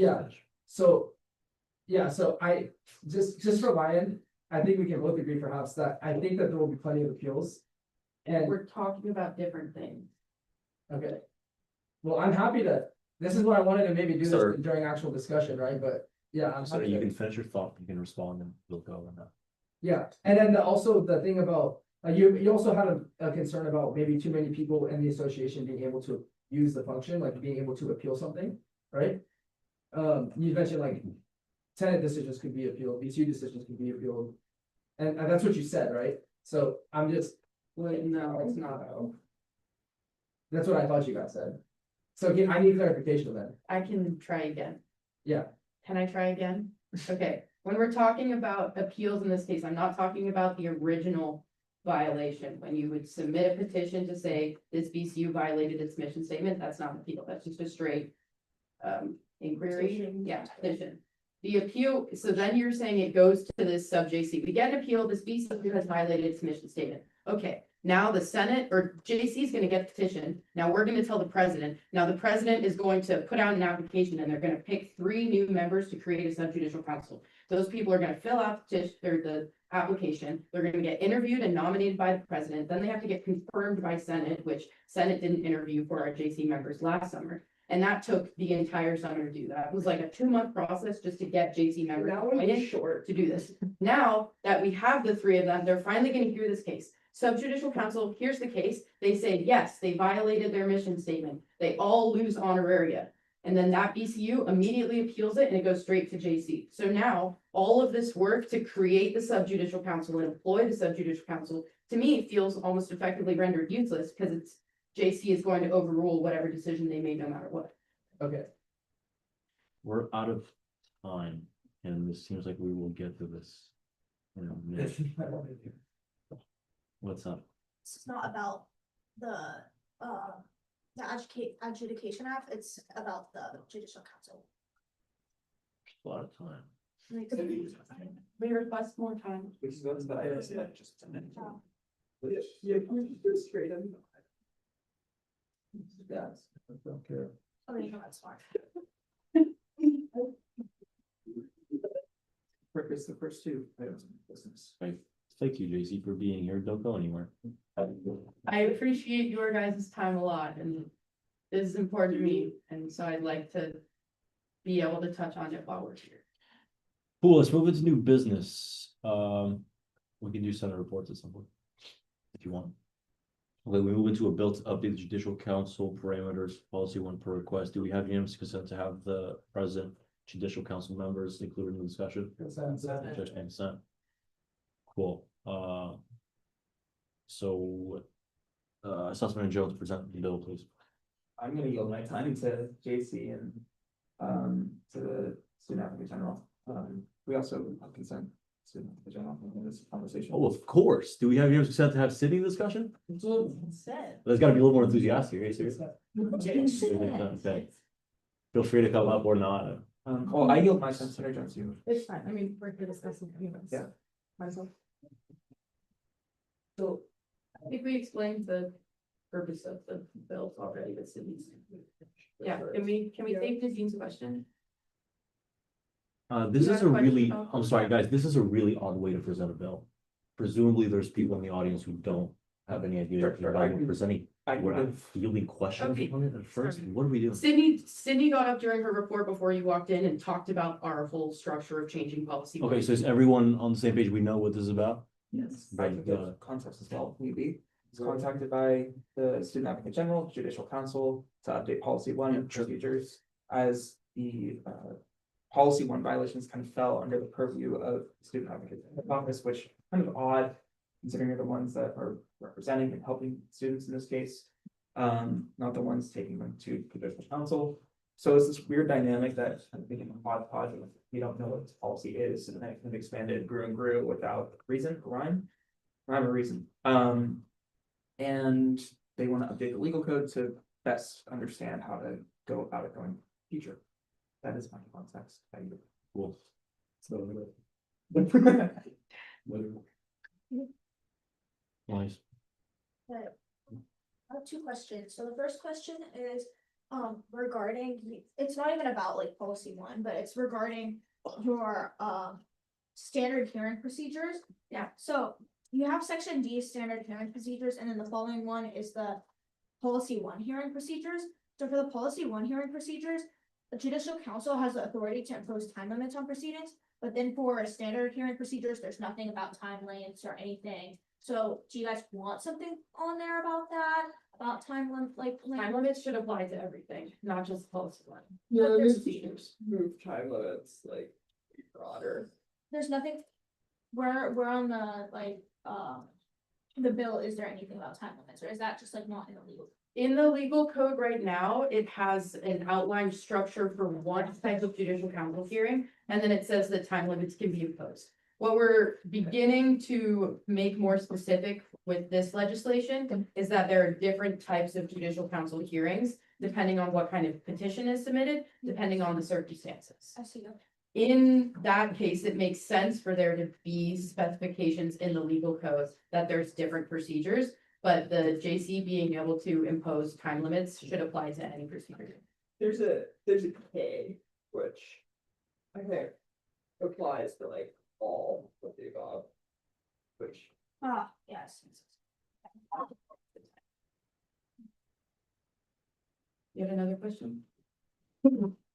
Oh, yes. Almost forgot about it. So the next question is, under, preliminary hearings, it's section 4, the concurrence of 2 members of judicial council shall be sufficient in making an affirmative decision on whether or not to hear a case. What made you guys decide this number, or is this always the way it's been? It's just not in legal code, or? It's actively in legal code already. yeah, we just changed it. It's already there. Yeah. We talked about changing it. But we were like. Quorum you see for judicial council is 30. So So if there's 3 of us for a prelim hearing, then 2 is your majority, that's it. like if 2 reasonable people think, You want you me to know. do this? Wait, just to follow up to that, then why isn't it just majority? Because like if you have 5 members and then it's just 2, then that's a majority. I think if 2 people read the petition and like both think it's a good idea. In our experience, getting from the prelim to the actual hearing, if the bar doesn't have to be that high to get to the presentation of evidence, right? We want to support actually getting to the presentation of evidence. So I think 2 is. Yeah, that's perfect. I just wanted like more. Thank you.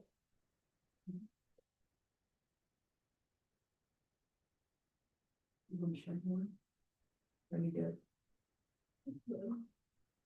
Okay. I think that's all we have. We've given our thoughts on the other bill. We've opened the floor for questions about our bill. This is decently routine. Pardon. Yeah, I'm not gonna make a motion, by the way. So we never really got to the bottom of that discussion. It could be beneficial if you guys wanted to stick around for a few minutes so that we can actually discuss that publicly before the body makes a vote. So they're quicker to show what's necessary to make an informed decision. Yeah, So this, you- this judicial council. Yeah. Whatever saying about that? Yeah. I certainly had some more thoughts that I think would be useful. Isn't that the next I item? got point of order, it's the next item. Yeah, can you stick for one more item? Where We can move to the next, it's completely fine. Yeah. Yeah. Can somebody motion something about this? Well, he's, Or make a motion. I believe this is like something just in general for Senate, is make sure, like, we should never have actually, it's not, okay, you know what? Motion to, Please, well, I was still speaking. you can't speak in motion as we've covered for the Oh, last. I'm 10 sorry. minutes. Motion to refer a bill to, a bill to. Doesn't even have to, a bill update the judicial council parameters. A policy one per request to the liaison committee. There's been a motion to refer this bill to the liaison committee. Is there a second? Shirkin, been a second discussion, Hepburn. Call the question. The question is a called, call the question. It's a- Need objection, on consent. Motion passes. Do we have unanimous consent? To move into the BCU Adjudication Act of 2026? Okay, is it still author or authors? There's authors and I have another of it. Ideally, do have authors before you, like the final state of authorship before you send it in, but who cares? You guys can go first and then, can we keep the judicial council in discussion, consent? Okay, yeah, this does not get the introduction I was hoping for. Which is okay, I understand completely. But I do want to emphasize the components of the bill that are not directly related to the SJC. My goal with this bill pretty much was to standardize a process for making sure that association members, meaning basically any undergrad here who has a grievance against the DCU, has a clear-cut way of getting that grievance handled. That's 70% of the bill. The other 30% is explaining, you know, I want this, maybe this accuracy SJC, but that could all be moved to JC if that defendant decides the best way to do it. So I want to focus on the rest of the bill. What this does is this sets clear guidelines on who's allowed to bring the case against the DCU, under what circumstances, and what the penalties that the judiciary, we can just call it for now, can impose against the DCU that is found to be violating the legal code or being partial in who they decide to give funding to, or is going against their mission statement. The goal of this bill is to give clearer, a clear set of options to the judiciary on how to handle that issue. Anything from an injunction to document honoraria to it's really egregious, and it says in the bill, if this happens multiple times with the same, it could lead to the removal of officers from their positions. And the reason I think that this is the way to do this is because this doesn't make any requirements for VCUs. There's no new rules that anyone has to follow. This doesn't also give the Senate any extra power over VCUs. It's entirely vested in the judiciary. So I think this is the best way of resolving the issue of certain VCUs not acting in a way that is entirely reflective of the bylaws, while simultaneously maintaining the very important right of VCUs to have a degree of autonomy and to be free from legislative interference. Can I ask for you to explain a little bit more why you think the current judicial council petition and hearing procedure falls flat here as a method for students expressing or pursuing grievances against VCUs? Yeah, so I can go first really quick. So I was under the impression that currently the judicial council's ability is limited to potentially ruling on whether or not something was done improperly, or whether the BCU made an improper decision, or that there was a failure to uphold mission statement or something of that nature. But you couldn't affect a resolution to the funding not being given to an entity, right? So currently, an entity can make an appeal, right? A person can deny the appeal and the BCU, or excuse me, can make a funding request. The funding request can be denied. You guys can adjudicate whether or not the denial was appropriate or not. And then there could be a disciplinary measure issued against the person that made the supposedly improper decision. But you guys currently cannot reverse the decision and make the funding available to that group. reversing that funding choice. So among the many. Well, among the many facets of the legislation, that is one of the things that we're trying to, and that answers your question pointedly as to what it is that you guys cannot currently do, or what it is about the system that's not amendable with our intention. And then furthermore, about the subjudicial council process clarification, we didn't have the intention to establish a subjudicial council on an ad hoc basis for every single appeal. The intention that we had was different. It was more so to establish a semi-temporary subjudicial council that would be able to function as a subjudicial council throughout the entirety of the year and handle these appeals. So you guys' concern about there being an influx of appeals would be alleviated by the actual nature of the bill that we're trying to present, which is the subjudicial council would not be convened on an ad hoc basis, which to your point is completely does not make any sense. My concern isn't that there's going to be an influx of people appealing finance decisions within the association. My concern is that there's going to be people appealing subjudicial council decisions. Also, if we wanted to reverse, we would just order them to give the funding. And then if they didn't give the funding, we would hold them. Have you guys considered, Stop. What is happening? Respectfully, No. like very respectfully, we just all need to be recognized. This is how this works. Yeah, that's what I'm saying. Have you finished your point? You have the floor. Alex. you guys have considered pointing the legislation more directly to just make it so that the judicial council can take appeals from bodies within the association that have funding power. Okay. Yeah, that's. Doesn't that completely make legitimate. sense that if program Yes, board denies yes. money, then you appeal that to JC? That seems instead like of a a sub- perfectly legitimate question. Can we all commit to going, Yes, yes. one at a so- time? Sorry, 1 second. So you go Yeah. once, if Gio Simone can go next, as you had your hand up for a Yeah, while. thank you. Just to clarify, if first off, the concern, I have with the current JC system is not your deductive power.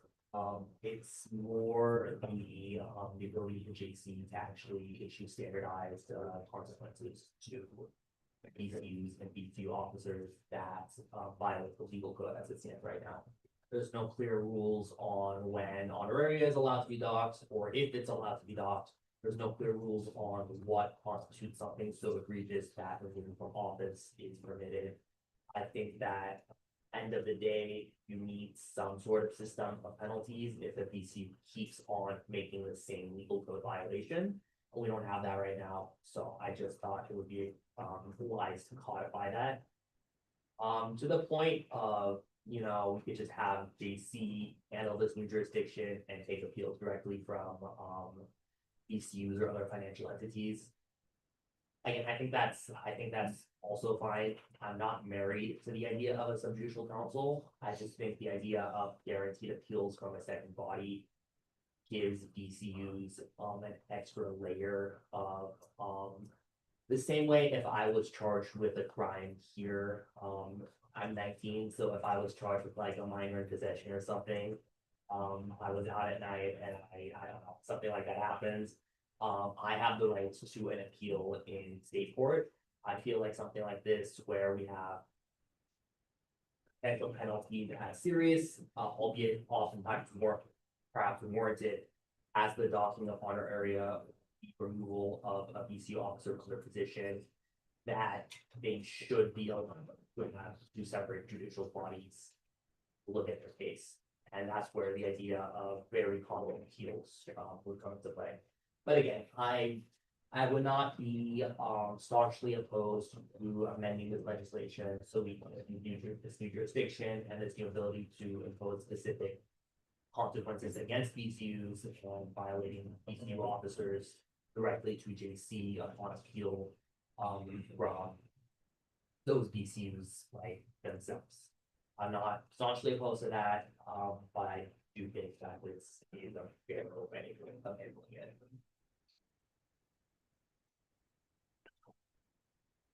Yeah, Hardy. Thank you. To the point about, first of all, I'm not completely married to the subjudicial council idea either. However, I do have a rationale for why I think it may be better, or why I think it's at least considerable. Partly is it's like the reality, right, that one of the entities might likely make a mistake. The escalation of the appeal process is a legitimate and fundamental aspect of any, as you guys know, of any legal system. And when we're talking about student dollars, which everyone can agree the reason why we are here are of significant importance, and the decision-making process with those student dollars are of significant importance, it may be of service to the student body, to the group making that petition, to have an extended appeal process. The very nature of the problem, spending student dollars that they are giving compulsory to us and to the association, is what we're trying to solve. So that's one facet of the rationale. The appeal process the multi-step appeal process may actually be of benefit and may actually provide a significant service to the student body, right? That's one thing. Second of all, we don't necessarily know if all of the appeals will be made. You're going under the assumption that all of the appeals will continue through the judicial council. There is a very real possibility that they do not. So that was just an assumption that was inherent in the discussion, and I wanted to provide my rationale for why I think the appeal process the multi-step appeal process may be a benefit, and highlight the assumption that was made, because the entire argument is built upon that, partly at least. My only note is that assumption, you're right, assumption made is based off of the legislation that you guys wrote about the circumstances by which you can appeal to the JC, which I think is so vague that it is inviting an appeal every time. Jones. I was curious if the authors have like an example that they can provide about this like potential, or like a case where there was a group who was looking for this appeal, I guess. For context. This is awkward. Yeah, it's a little awkward. Hold on. Yeah. Without naming names, I guess. Am I recognized?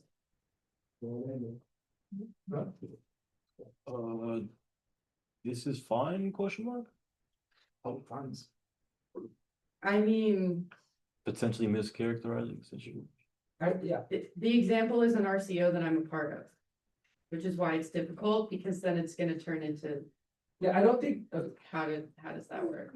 It's hard to think about. Actually, I don't care. Feel free, bro. Have Yeah. at it. Go for it. Okay, first of all, actually don't think it's necessary to go down that road. I'm sure we can all imagine, and it's very clear cut, like. A VCU makes a decision where they deny something that fits perfectly well within the mission statement, right?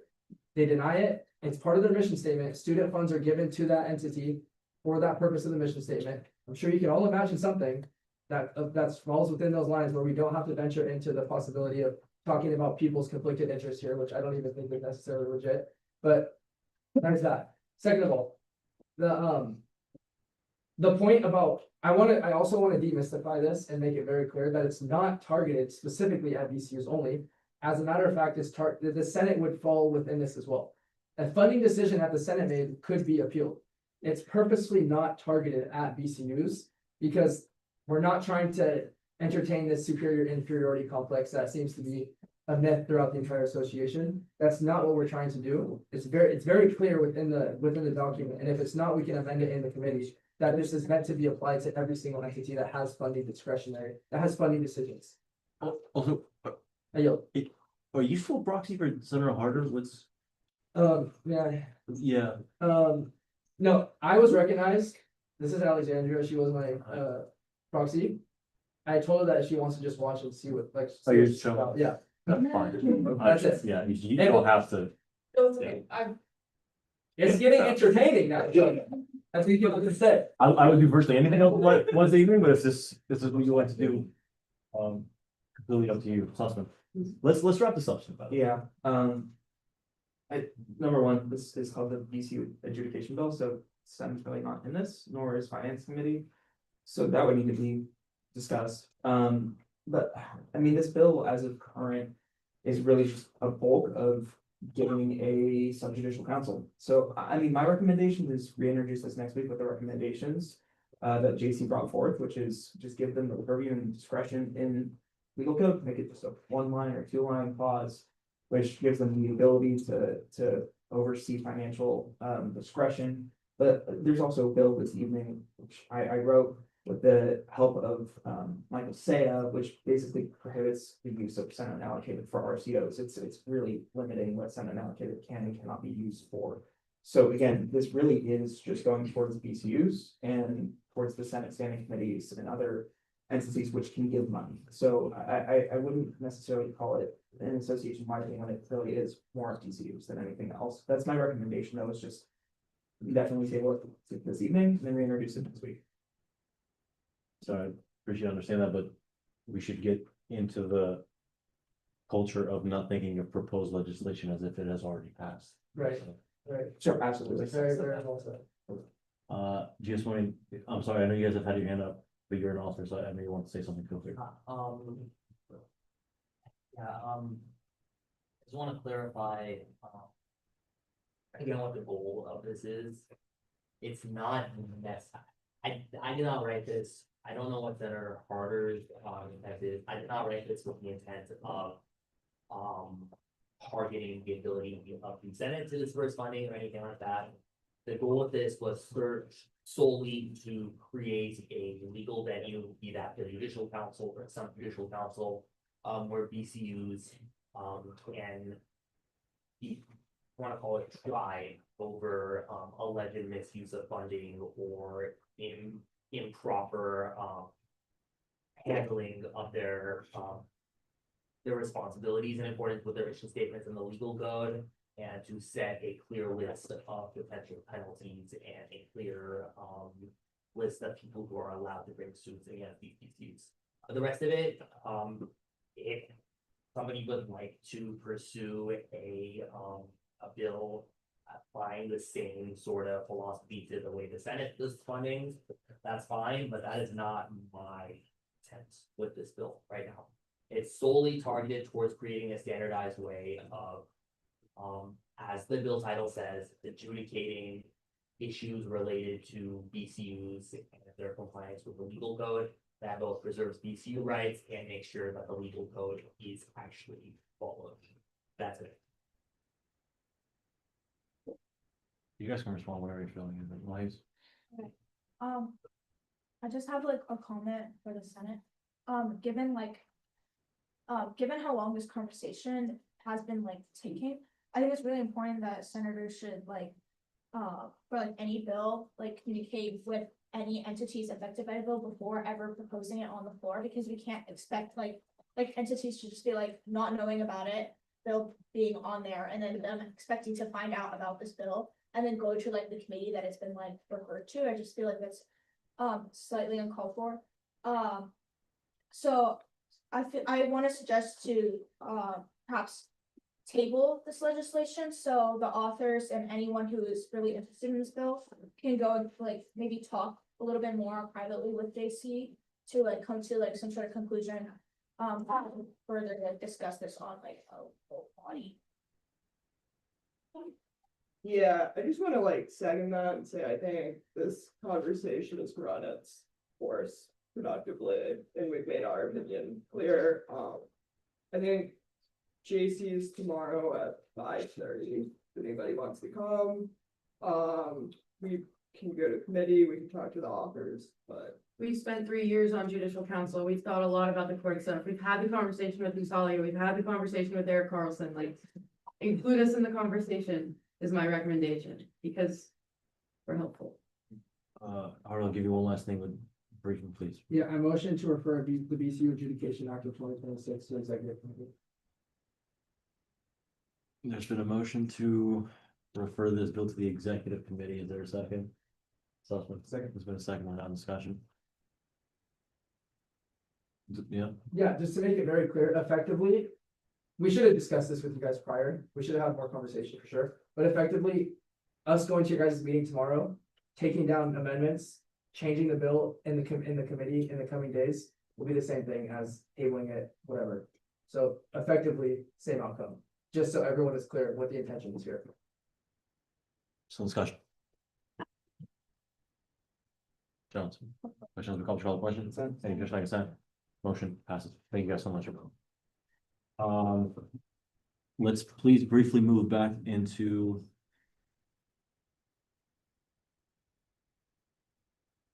into section D7, executive officers reports. Leanne, feel free. You got her, please. You've heard the agreement, right? Okay, you have 10 minutes whenever you. Hi, everybody, I don't have much to update on, but I figured I'm here, so I'll just give you guys a brief update on what I'm working on the last couple of weeks, my term. I'm working to finalize some agreements with housing and health and wellness with Justice for Recovery to solidify the Narcan and underground housing agreement, and make sure that new housing is covered, that they'll continue to get restocks, and that we'll continue this relationship. And the two cabinets that are currently in the Santa Rosa Hall are gonna get taken down since Santa Rosa is getting knocked down. And so I'm gonna work with Pat to get them installed, hopefully in AX and maybe in the Senate as well. So that's exciting. I'm also currently working on undocumented student food security initiatives, fundraising for that. And we had our last big event on Monday. It was a cultural comfort foods fair in collaboration with UCSB Reeve, and that had a huge turnout and a huge success. And some last things that I'm thinking about are AS presence at orientation, which I think Sydney might have talked about, and transitions for the next people. So yeah, State of the Association, I just sent out the RSVP. It's all mandatory for everyone, so you guys can go RSVP for that. And it'll also be a really great opportunity for the newly elected leaders to learn about AS. So that's super exciting. And I'm also hoping to facilitate some more like transition things over for them in the next couple of weeks. And then the last thing, there probably will be able to update the Office of the President Legal Code being motioned on to the agenda today. And so I can just talk about that briefly. No major changes, but essentially it's gonna add a commissioner of basic needs position. We'll focus on liaisoning between ASOP and the basic needs department and work on basic needs projects, which basic needs is something that presidents often work on, but there's not a specific role dedicated to it. And it would also get rid of the senior advisor position within ASOP, which just hasn't really fulfilled its duty in the past few years, fulfilled its function. Like the role has always been fulfilled by someone who does good work, but not necessarily like what's listed in legal code. So getting rid of that, replacing it with the basic needs commissioner, and just updating like a couple of their things to be a little bit more up to date, like adding the AS newsletter into the comms director's legal code. But yeah, that's all I'm looking at.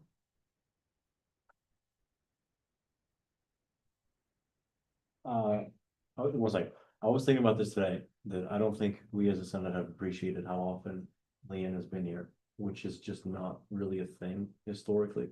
And I'm sure it's really fun to take like an hour out of your every Wednesday evening. So we appreciate you as an institution for taking the time to do that and to keep up that connection.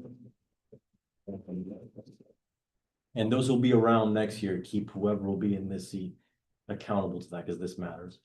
For the State of the Association, there will be a small, if the bill passes, of course, expect there to potentially be a small ceremonial event at the beginning, which hopefully will include senior administration leadership and will foster sort of we belong to one association idea. And also State Association counts for all of your honoraria. I hope that's clear. I got a question about this from an entity who was asking about sort of accountability, and that has been reflected and it will be reflected. So just a good faith heads up. There were hands up for questions, I think. Mira, no? I swore. No. Jones? I think by now there's been a couple vision setting sessions. How do you feel like those have been going? What do you see to do the most, like, top? Yes, answers, I guess. That is a great reminder, that I forgot to say, the last like student session was supposed to be tomorrow, but we're gonna postpone it till next Thursday at 4 p.m. to accommodate for elections reveal. So if you guys haven't attended one yet and would still like to, it's open. You guys have the Zoom link. It'll be next Thursday at 4 p.m. And I think the conversations have been really fruitful. Like just thinking about like the executive director and like setting goals and visions for the future. I think something that has been brought up a few times is like revenue generation to offset like the need for student fees, streamlining of resources, proper advising, consistent advising has also come up. And a bunch of other topics. And so I think so far they've been really useful. So we'll have one more student session and then we'll have a couple of staff sessions and a student affairs session. So I think they've been good so far. I really like how we're calling it an elections reveal, like it's a baby shower or something. Like elections announcement, whatever. Anyone else? Okay, thanks so much, Leanne. Appreciate you. Okay.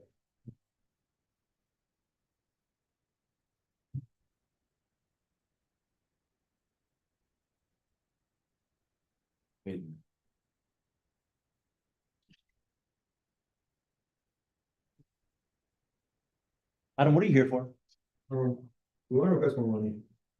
We're almost out.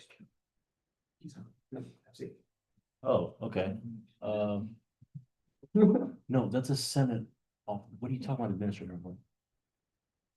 You function under a Senate committee, even if you're not a senator. Is that cool with people? Can we have them go first, or do we want to keep them here? I don't care. Okay, do we have unanimous consent to move to section I1, Standing Committee on Finance? There's no consent. Okay, come on. We don't really have a speaking agreement on this, just be normal. So we have, I believe, $25,000 left and we have 2 more meetings and moral of the story, we've, spent appropriately and, I need a little bit more to push us through like the next 2 meetings. Especially there's like a lot of graduation, events and such, and we even pushed a bunch of groups from last meeting to next meeting if it wasn't urgent. So we want to see if we could get 70,000 out of reserves and hopefully not spend all of it, but we'd rather be over prepared. We don't really want to turn away students towards the end of the year. A lot of events. Period. Okay. Just seemed like someone was at. Question? What do you anticipate? What kinds of events? And do you think it'll be more rapid than other times of the year because of graduation, all the rest of it, or less rapid? Yeah, so we've already encountered a lot of like these graduation events. There's a lot of like cultural graduations. Right. We ran through a lot. We expect more. A lot of groups are going on competitions at the end of the year. There's a lot of things happening over summer that we would love to fund if we can. Since we also don't meet over summer, a lot of people are coming for events over the summer. So that's the bulk of it. We turned away or pushed to like the next meeting. I want to say 4 groups. Just because we didn't want to, we have $25,000 and if we don't get more money, we don't want to spend it all, just end meetings 2 weeks early. Yeah. I didn't think about that you have to cover some, is there any trouble with like paying for something with the fiscal year, spending of 1 year for it to be spent in the next theoretically, or that's not really a thing? John, Technically, what we usually do is we commit funding to those groups, with the consent of the next year, with the funding from next year. But, even beyond that, add to the context of the spending situation, program board also denied some of our MOU spendings because they argue that they never fully fund events. And I know we have, we would definitely want them to fund them and want to push for that direction, but in the meantime, we don't think it's fair for the groups that have been promised with the funding to wait for this internal feud. So what we're thinking is that we're gonna fund them with the money if we get approved on reserve, and we're gonna deal with the rejection situation later. I do not have the groups, stuff of, from the Promise Fund. I will also give just funny anecdote, for the last meeting, we have, because of lacking funding, we have debating for $200 for 10 minutes because we want to save as much money for the rest of the quarter as possible. And as the biggest branch that directly interact with student body and provide support for student programming, I think it fits to the exact purpose that we passed, why we passed the reserve bill that was 2 weeks ago. So we really appreciate it. You guys have more money to support. TLDR times are tough. Yeah. That's exciting. Another comment is that, you know, at like peaks, we spent like $150,000 in a meeting. Like on average, I'd say 60 to 70,000. I feel like 70,000 for 2 meetings is definitely more on like the lean side, but Just one thing, if reserves is what you're requesting, you are aware that you have to get the investment advisory committee's recommendation for that, right? Who meet right now. I mean, I suppose they could do an email though, according to the new procedure, but I can forward you, I'm not doing that. I can forward you their contact and you can arrange it, but. Okay. I didn't know about this. so right now. We're meeting right now. Yes.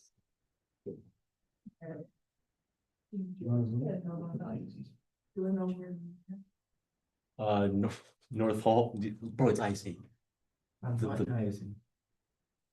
It's in North Hall.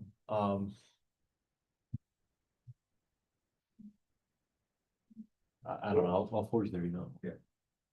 Oh, also, in the meantime, like, it's not actually sad that we spend our money. The reason why we spend our money is because we're very efficient this year and we support all the groups and we support it, so. Yeah, we believe you, just take care of it. Policy. Share, point of information, did the bill regarding replenishing from AS reserves, does it not apply to this or? And even with that bill, I still need approval from IC. As far as I know. Has it passed? I thought we could do something much cheaper. How should they decide?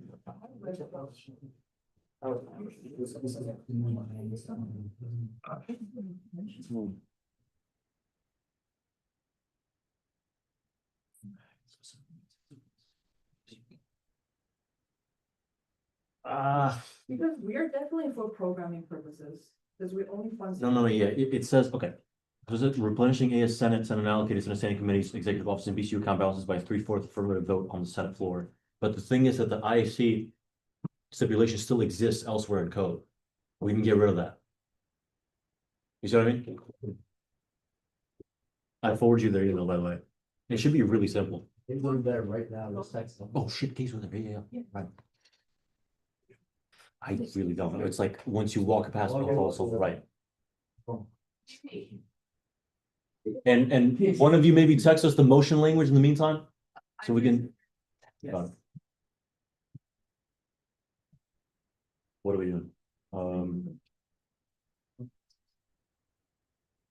Okay. Unanimous consent to move back into new business? Consent. Okay. I think we're gonna be able to revise the offices to navigate.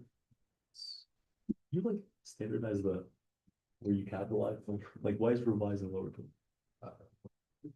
It's just in this here. Yeah, that's correct, yeah. Okay. Not much to add on this one. We talked a lot about this. It's just a simple legal code update for the request of the student advocate general and the incoming student advocate general. Yeah, just to make sure that we're all on the same page, it is about what Sydney came to speak about tonight. It's not anything separate, just so we're collectively agreed.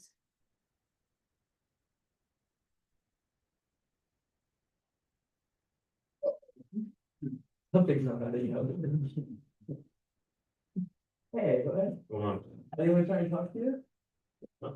No. Jenny and Hannah are looking for you right now. Oh, yeah. All question. Did anybody motion?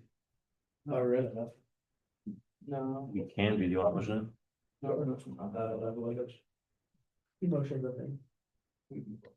It's the motion. Where did we send this? Nowhere. where would you want to send it? Liaison committee makes the most sense because it's. Brilliant. Evan, would you want to motion that? Yes, liaison committee. It's been a motion to refer this bill to the liaison committee. Is there a second, Dan? Second. The second one, now discussion. Wait, look, question, the call for the question, object 9%, seeing none, motion passes, great. We're built to update the AS0 Waste Commission's legal code per request. Same thing as last time. This is just, they passed in the meeting minutes, if you guys have concerns or questions about it. I can forward you the meeting minutes where they passed the language, but this is again, just a simple, and it's the legal code which they have requested. I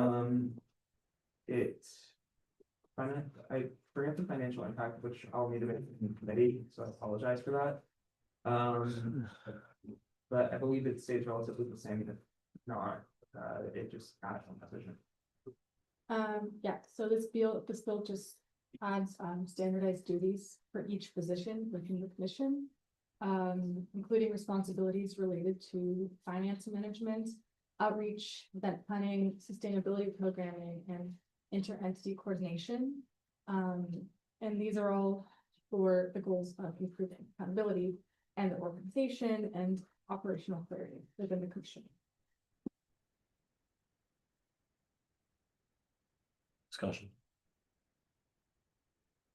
This also makes sense to go to liaison, so I apologize. And Oh, thank you. Motion to refer this legislation to the liaison committee. So motion to refer this legislation to the liaison committee, is there a second, please? There's a second, now discussion, wait, law. Questions, about the question? Any object, 9%, motion passes. Okay, we're gonna build to update internal funding policies in Article 4. This hasn't been talked, we can talk about maybe. Yeah, so this one's pretty important. So essentially, Senate unallocated, as we know, is kind of a slush fund of sorts. It doesn't really have any parameters in place for how it should be used. And I think it differs year to year. Sometimes it goes to RCOs, it goes to projects that should be HIP. It has very overlapping responsibilities with how the association really allocates as a whole. So the practicality of this is kind of giving purview as to what Senate allocated should be, and that is something as of last resort for programmatic expenditures. So not having RCOs come to Senate saying last minute, we need X amount of dollars because our event is here, you know. The process, we have a process in associated students of going to either finance committee or going to relevant DCs, which can sponsor RCO events. And when those events, or when that process is not followed, the Senate unallocated account should not be a loophole. And that's how it's kind of been used at King's throughout this year, and I assume previous years as well. Sean, feel free to correct me if I'm assuming, making a fool of myself. But this really says Senate unallocated can be used for RCOs. However, it has to be an event that's open to the entire student body. It has to be an event or program that benefits and has universal benefits to the entire student body. And it's not excluding RCOs, but rather saying go through the proper procedures and routes, and you can't use this as a loophole. It also, that's the bulk of this bill.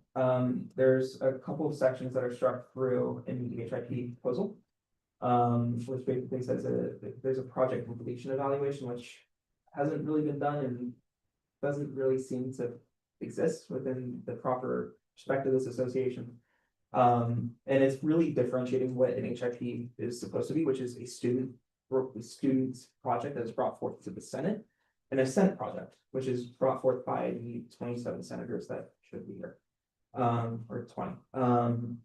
So that's really what this bill does. It's not to act as a repercussion for anything, but to just reinforce the rules that we have in place. Ruben's not here, right? Do you mind if I ask Sean something real quick? Sean, was unallocated used to fund RCOs, and I don't remember anything, and this seems relevant. I'm like, is this a constant thing or something happens just from unallocated to RCOs? you've done that. Like, was that a common thing in years prior to this term? Not to my recollection, but I didn't attend every Senate meeting back then. Yeah. So I can't say for certainty, but that was. I don't remember. So last year, at the spring quarter and during the summer, Stella Polaris and my group, which was, now I'm looking back at it, it might have been well, legal code wasn't that, but also received funding from Senate unallocated, I think. So there were a few, There is instances. less, but yeah, okay, got it. Hubbard? Senate unallocated is named as such so that it's so broad, Senate gets to choose what to do with it, right? I feel like this bill is narrowing down what you can do. It is choosing, it literally is narrowing what you can do with it because it's adding in language. And it's taking power away from the Senate because of it. I don't have the understanding of why we would want to take away this one major budget that Senate is directly given to and narrow it down further, but please help me understand.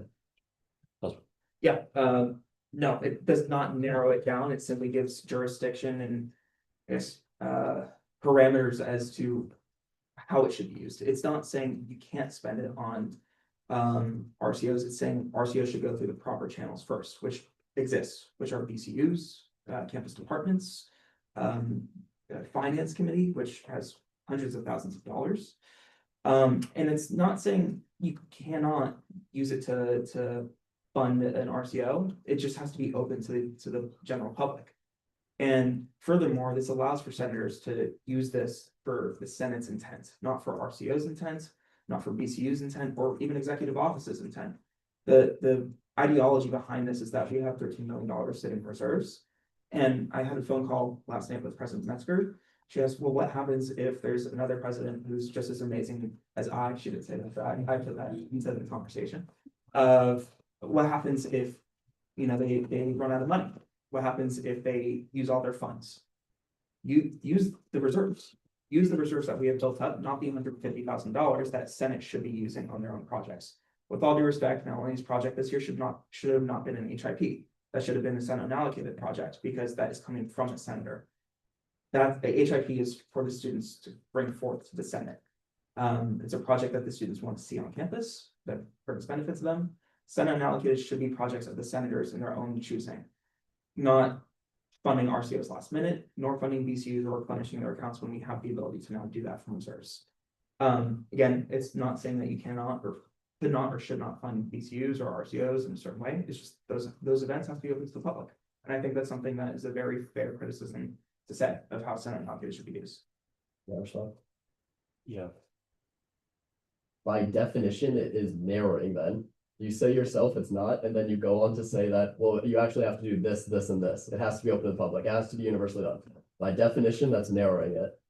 The point is, the language is vague. I'd hope you would respond. What does universally benefit mean? Because I can't think of a single thing that AS has done that universally benefits students. Every single one. Simple as that. The Ivy Underground, cool program, couple hundred people went. Or the other, like, finance committee gave 24 grand for 12 students to go somewhere. Cool thing, wasn't universal. There's not a single thing, even extravaganza, not every student goes. So what is this language? It's narrowing, but vague in itself.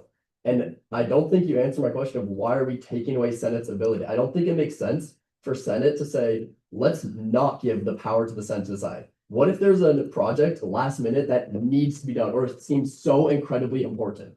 For example, a random RCO being selected to go to the Ivy League highest level world tournament of something that would incredibly improve UCSB's reputation, or just a variety of different things.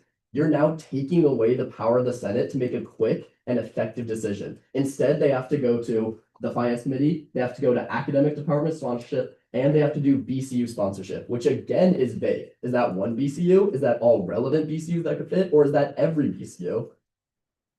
Yeah, I want to add. Maybe you can respond to that. No, well, he said her hand up first. You can go after. I think, the crux of this idea also stems with the fact that Senate receives a multitude of requests for a very, long meeting, and a lot of senators aren't maybe educated on financial policies, particularly RCOs have a lot more financial policies and procedures they have to adhere to than any AS entity that's wanting to pursue a project. And because of that, people need to understand all of the nuances that come with that, and a lot of like senators aren't, that's not their main focus if it doesn't really impact them.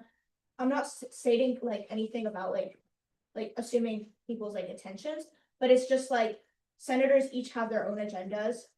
That's why they attend meetings and stuff like that. And with RCOs doing requests, that's not frankly sometimes their job to review their agendas and their itinerary. So many times just members of the finance committee, senators, just end up having to go like outside to go and discuss their budgets. And that's just like really inefficient of people's time, and it just should be done on the finance committee where there's a whole board of like 20 people that are educated on making funding decisions, rather than Senate, which maybe includes 2 or 3 senators that may or even not be there to make a decision for an RCO or like review their policies. Because oftentimes something just gets like not like looked over very well, and there will be like something that's against the financial policy.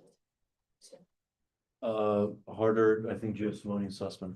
Yeah, so to that point, first of all, from what I understand, this wouldn't effectively, an RCO could still come to Sussman's point, which would still necessitate that the senators here understand the legal code and understand the financial spending for policies and procedures. So the point about some senators not understanding the financial policies and procedures doesn't necessarily apply to the functionality of this if it were to actually occur. Because either way, a club would have to come to the Senate. They could come to the Senate to Senator Sussman's point, and request funding. So either way, the Senate still is going to have the ability to make a financial policy or procedures decision. Therefore, we should all be educated on the decision-making process, on what we can and cannot decide on. It's unfortunate that in the past, and even currently potentially, there has been a lack of education, lack of awareness, but the solution is not to say we can't make the decision at all. The progressive and productive solution is to say, but we need to become educated generally on this topic. As far as the status quo goes, and I fully agree with Senator Hepburn about this, as far as the status quo goes, we currently effectively do this. A BCU can come, or an RCO can come, they can lay out their case before the Senate, and we can decide, because we're elected to decide whether or not the circumstances are befitting of funding. This in some way actually takes away agency, in my opinion, from senators and potentially senators in the future. This Senate is going to decide. This Senate's going to decide a set of parameters by definition, narrowing the decision-making process, narrowing our ability, it seems like, and potentially disenfranchising senators in the future who can make a decision based off of the rationale provided by an RCO that comes. So I'm under the impression that the status quo is that we do this. I am for codifying things that are in the gray area. That makes sense. And if that's the intention behind this, I think I understand that to an extent, but just to be very clear, this should not limit the ability of the Senate to make decisions in any capacity at all. And it seems, based off of my reading, it seems like it does to an extent. Yeah, you'll. Yeah. Okay, I'm highly suspect of the constitutionality of this law, and let me explain why. Article 5, or Article 6 of the AS Constitution makes it pretty clear that the Senate's financial authority to get a motion passed with 2/3 consent is pretty close to unilateral. So beyond the logical fallacy I see in passing a bylaw. Sure. I don't mean that as I mean that as a purely like. That's not at home enough. I mean, like, just be normal with each other, but it's not at home, and I don't think it's banned, but like, just. If you'd like me to rephrase that, I don't mind. Sure.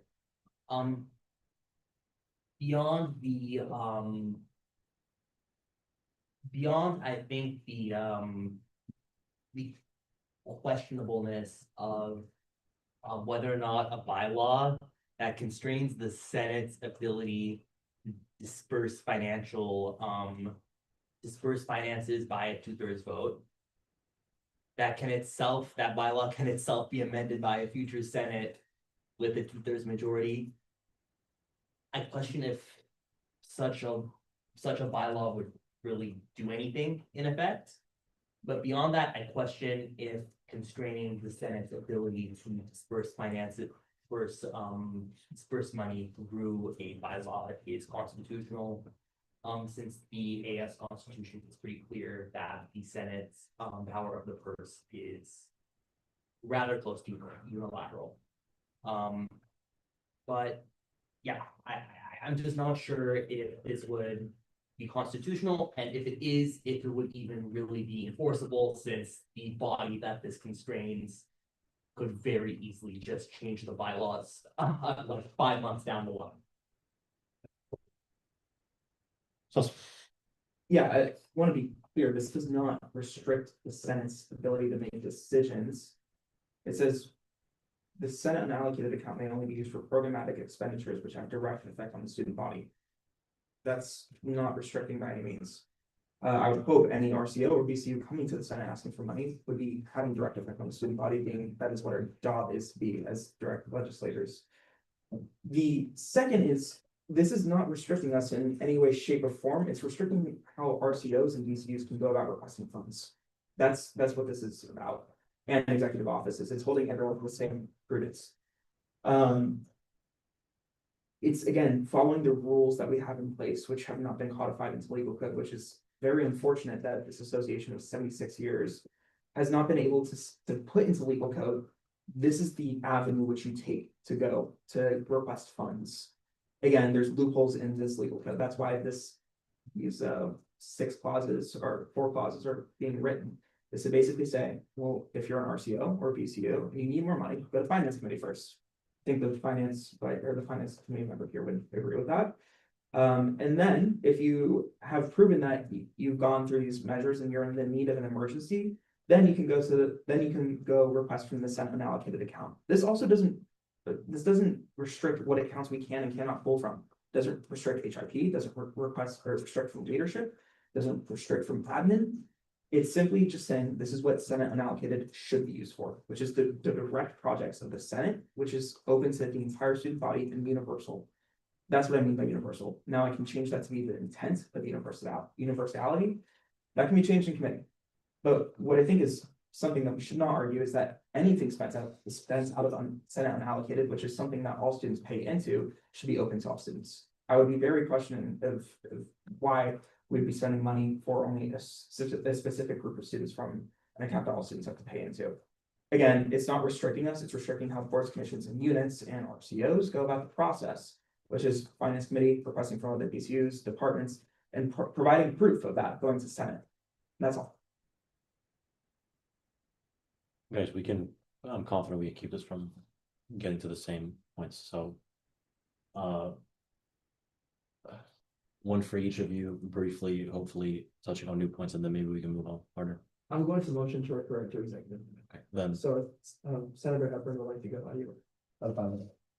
Okay. well, I was gonna also motion. can I suggest something independent of this?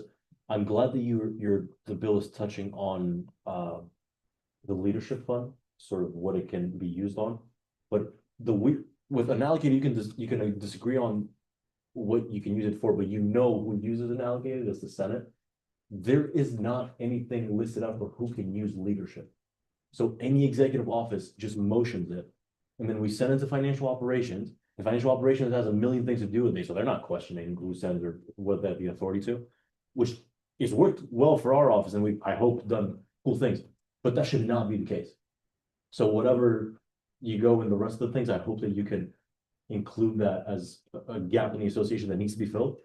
It's great that you're adding what it should be spent on, but who gets to spend it in the first place is one of the most basic things of any spending mechanism in the world.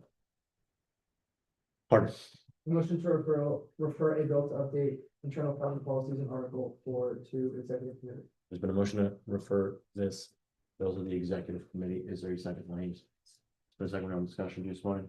Call the question. Questions, comments on the question? Consent. Is it just like consent? Motion passes. I'd like to recognize Senator Layton. Hi. Oh, it's the big 8:15. Okay, guys, let's go on recess. Well, What a time to wrap up too. That'll be an interesting. There's. Thank you so much. You can think of it. Absolutely. No, right. Yeah.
Hi, Ollie, can you hear us?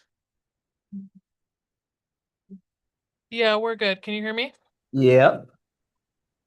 All right, calling this meeting to order at 9:21 PM. You guys want to do anything? So the president office. Oh, shoot, that, yep, yeah, right. Do we have quorum? 9, no. 10. 10. Hold on, we good. Guys, come on. Is there one more patient? We're all right. Like, we're fine, but is Wayla coming? Probably. Okay, yeah, we're talking. This is just a big one. We're at like hanging by a thread, which is unfortunate. You want to just run it now, or you want to come back inside? Yeah, I just run. This works. Okay. 10:11. We waited for 12. I'm just letting you know you're appreciated. I'm not like scolding. Condemning. Yeah. So. The 76th Senate is in a unique position to consolidate some of the association and how it's functioned or not functioned in previous years. The bill proposed this evening, which is a bill to consolidate inactive and replicative force commissions units, does exactly that. You'll find an aware of causes reasoning for each board commission or unit or entity, which we are striking or proposing to strike in this bill. The two controversial ones, because they have either been active in recent years or are currently active, are the Environmental Justice Alliance and Justice Commission, as well as the Chief Operations Officer, which is an office as we heard this evening. The Chief Operations Officer was proposed by Finance Committee to be struck, so Senator Mulkey's have love if we could provide further context on this later.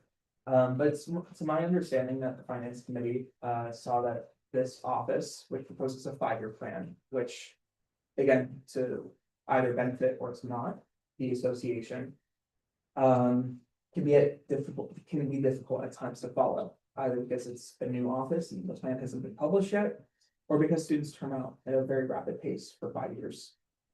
That's kind of the intention behind that office. I was brought that forth by my co-author of the bill, Senator Young.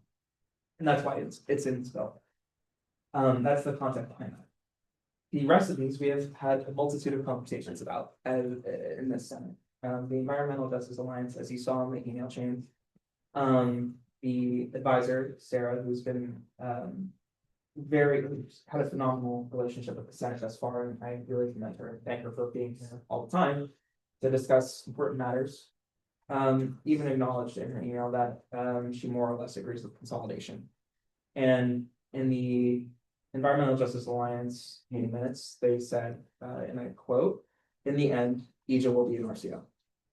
And that's a hard conversation to be had because they have a mission of environmental justice amongst minority communities. At the same time, we have to look where the money goes. And that's an even more difficult conversation to be in.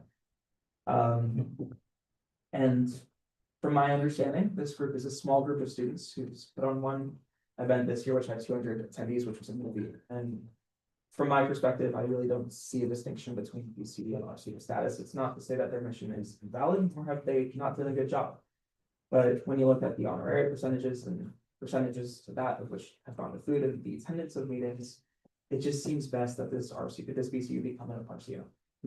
Jewish Commission is the same thing. I fundamentally believe that religion or state should really intervene with one another, and that's why we have Finance Committee to begin with in the first place. We have RCOs which are supposed to go to the Finance Committee, and as heard earlier, other BCUs which represent them, or campus departments, or eventually the Senate, with proper documentation for the bill that I posted a little bit earlier, which was nice. And I fundamentally believe whether it's the three main Abrahamic religions of Christianity, of Judaism, or Islam, they should not be intervened with the association at large and should stay through the proper channels of. Did I make a mistake? No, I'm just enthralled, please. Good speech. Thank you. It should be merely that of an RCO because representation should stay at the RCO level where this association is to represent all students, not that of the specific color creed or sex, sorry. Speaking of that, we have the Commission on Marginalized Genders, which the request to cancel has been sent to the chancellor, and what this would do is get rid of the board while the mission statement is spent down. And how to keep that heard. That's what the intent is here, for the mission statement to be spent down while the board is cut and is brought back forth to the big body because of inactivity. Students Against Sexual Assault has already been adopted by the Take Back the Night Commission, which has done phenomenal work and it's inactive. What this is doing is just getting rid of an empty board, which has positions that should have honoraria given to them, and hence we are cutting those honorary positions, which still remain in legal code. The alternative transport unit is replicative of the Veterans Affairs, I forgot what the mobility transport units on campus, and we don't need any for that in legal code no more. And that's really what the crux of this bill is. I understand there's gonna be some debate about the Chief Operations Office. However, again, the Finance Committee was pretty unanimous, or at least had agreement that this is a role to which other entities within the association can fulfill. In the 5-year plan, is that of controversy. I yield. This has been, as you know, a year's worth of deliberation.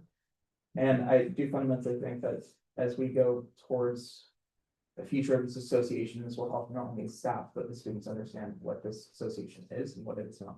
I yield. Thank you. Sorry, you mentioned the 3 Abrahamic faiths. Does it apply to others? Yes, it does. Does it apply to the Baha'is, to the Zoroastrians? Yes, it applies to Buddhism, to Zoroastrianism, to any other ism that is that of religion, faith, sex, color, creed. Right. What does the second, who's second on this? Yeah. No. It's unfortunate. Okay, we're in discussion, just point. Thank you for introducing this, Evan. I'm largely in support of this bill.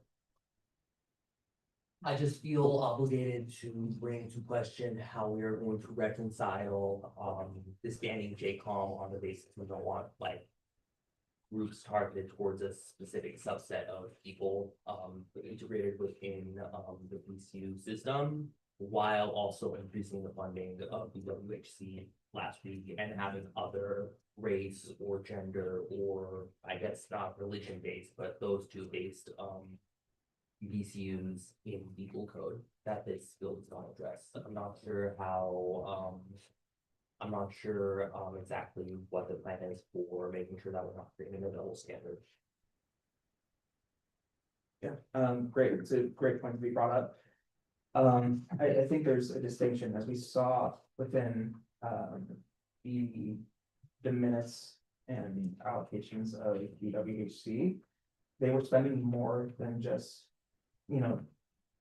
more than just of students of their community or that of their color, right? They spent $7,000 on their rugby tournament. That affects all students.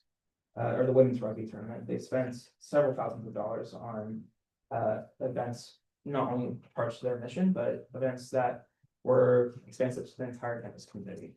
That is the distinction that is made there. Whereas historically, we've seen 1 or 2 years that which JCOM did exist and was active, it stayed within the community. And as a Jewish senator myself, there are campus organizations and RCOs that exist for those exact purposes, and there's the finance committee to which they can go request funds, to which I've been helping these sorts understand the processes of being an RCO and how to go through the association as a whole. I don't think it creates a double standard when there's a distinction in where the money is going and where it's gone, and what the charges of the entity. As you brought up last week. Sorry, my throat's getting dry. There can absolutely be room for legal code changes and how BWC kind of states their mission statement.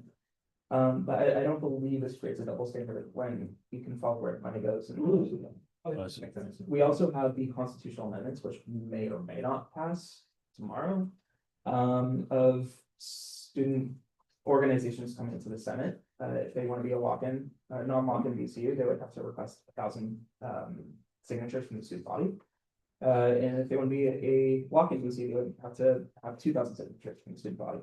That shows garnered support, and what this is doing is not fixing a problem of the past, but fixing something that can lead to further problems in the future. Because if we keep JPOM, if we keep PJA, if we keep these other boards, commissions, and units and entities, this allows for that snowball effect to cascade in the future, to which we can prevent in the Senate.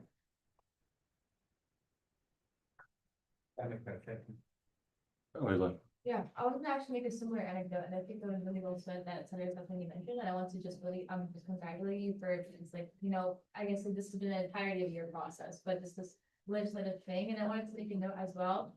Just aside from my own personal perspective working in federal operations, how thrilling it is just to have to juggle with all of these other particularly inactive VCUs and the advisorship issue because of this.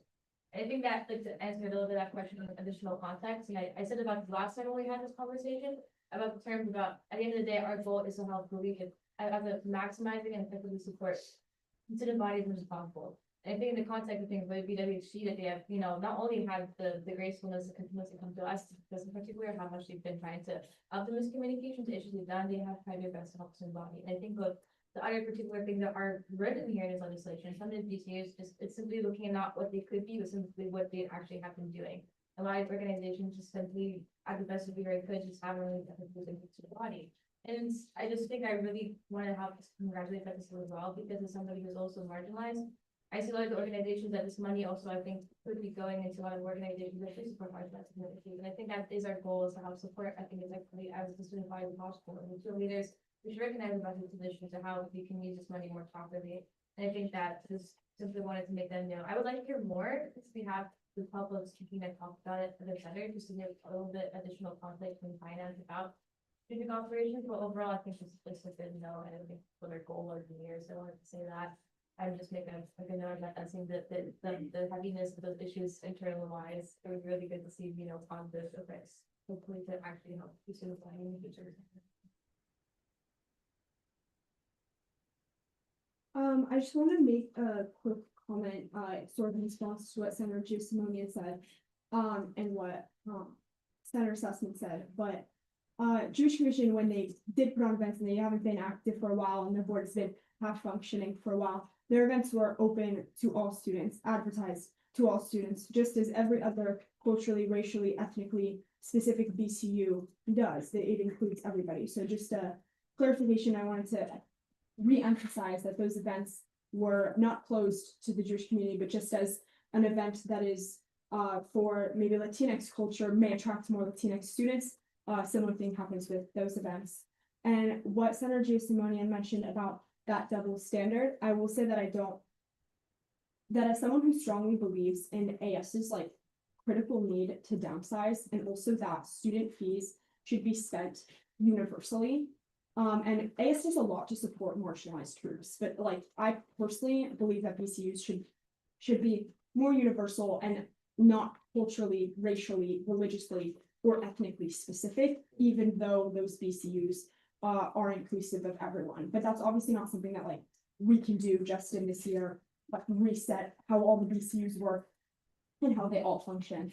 But by removing, by like downsizing, basically by removing these BCUs, we're setting a precedent that that is possible, and that we should prioritize fees going to affect as many students as possible and like really having that return. And that's essentially what it's like. Oh, so sorry. The double standard that you're talking about, while I can see where you're coming from, and I also want to clarify that their events were all open, at the same time, we as a Senate have the opportunity, like Senator Sussman said, to set the precedent that this is where our AS wants to move. Do we want to manage an infinity amount of BCUs and just keep adding them and having no restrictions as to who they serve and what they do? Or do we want to set a boundary? Do we want to set a limit for where our student fees go?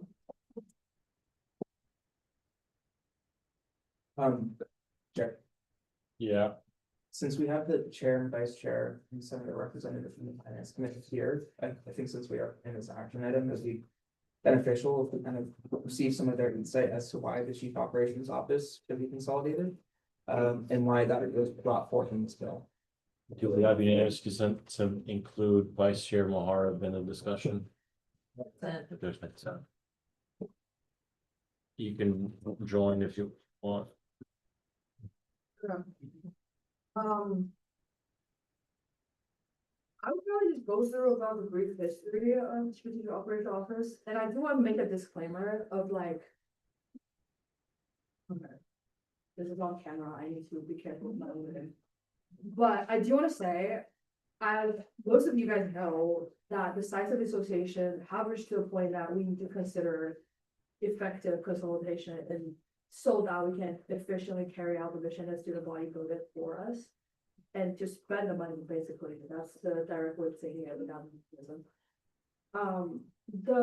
I want to say I definitely recognize every single effort that every single BCU have put into their mission statement.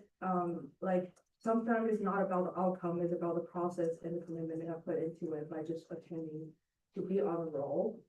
But as senators, it is kind of our job to make tough decisions based on our observation of their financial situation. And as finance chair, I have the most direct contact with some of the entities within the association. I do want to say this is not singling out strategic operations office, as you guys might know in the bill. It's a list of PCUs that are either inactive or have repetitive missions. So I forwarded this email that I got from the chief operation office officer that I forwarded all of you guys this morning, in which listed all the plans and the past activities that they have initiated or attempted to initiate it, which is like, to be honest, I totally appreciate the effort they have put into the process. The issue is, in my opinion, just purely from the financial side of it, is the first thing that came to our attention that's a little bit concerning is the 90,000 approval for the consultant group for the 5-year strategic plan that we 76 and we affirmed in the very beginning of our term. It is concerning because I don't think anyone in this room have access to that report as of now. So have you seen that report? The strategic plan? No, they explained why it's sort of. Yeah, the technology issue. I mean, is there a written form that they have said that they could have access to? This is a PDF version.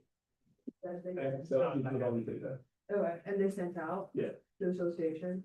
or at least tell us how enough to all listen to, When did they send it out? like today. Oh, okay. Yeah, that was requested as when I was emailing them to discuss the situation. And if you guys open up the progress sheet that was labeled with drop down menu, initiative listing, initiative status, and all that. There is 7 initiatives that are listed as like completed in the initiating status. But there's no updates from dashboard to the end of it. Which again is not trying to point out if there's any problem with their operation. It's just simply to say there apparently has been an issue with like finishing the initiatives that are really great that they have started. The alternative that has been discussed as we were talking about the consolidation is that the iPad initiative is definitely a really good initiative. And EOP can totally inherit the initiative precisely because they have been doing all those distribution of basic needs or like those kind of electronic products that students need for a long while. And that's also the reason why we give EOP the extra money to compensate for the or like the budget to basically cover their budget so that they have their full budget without being allocated for the staff salary account, which I didn't, can somebody inform me that it's the same to give the same amount?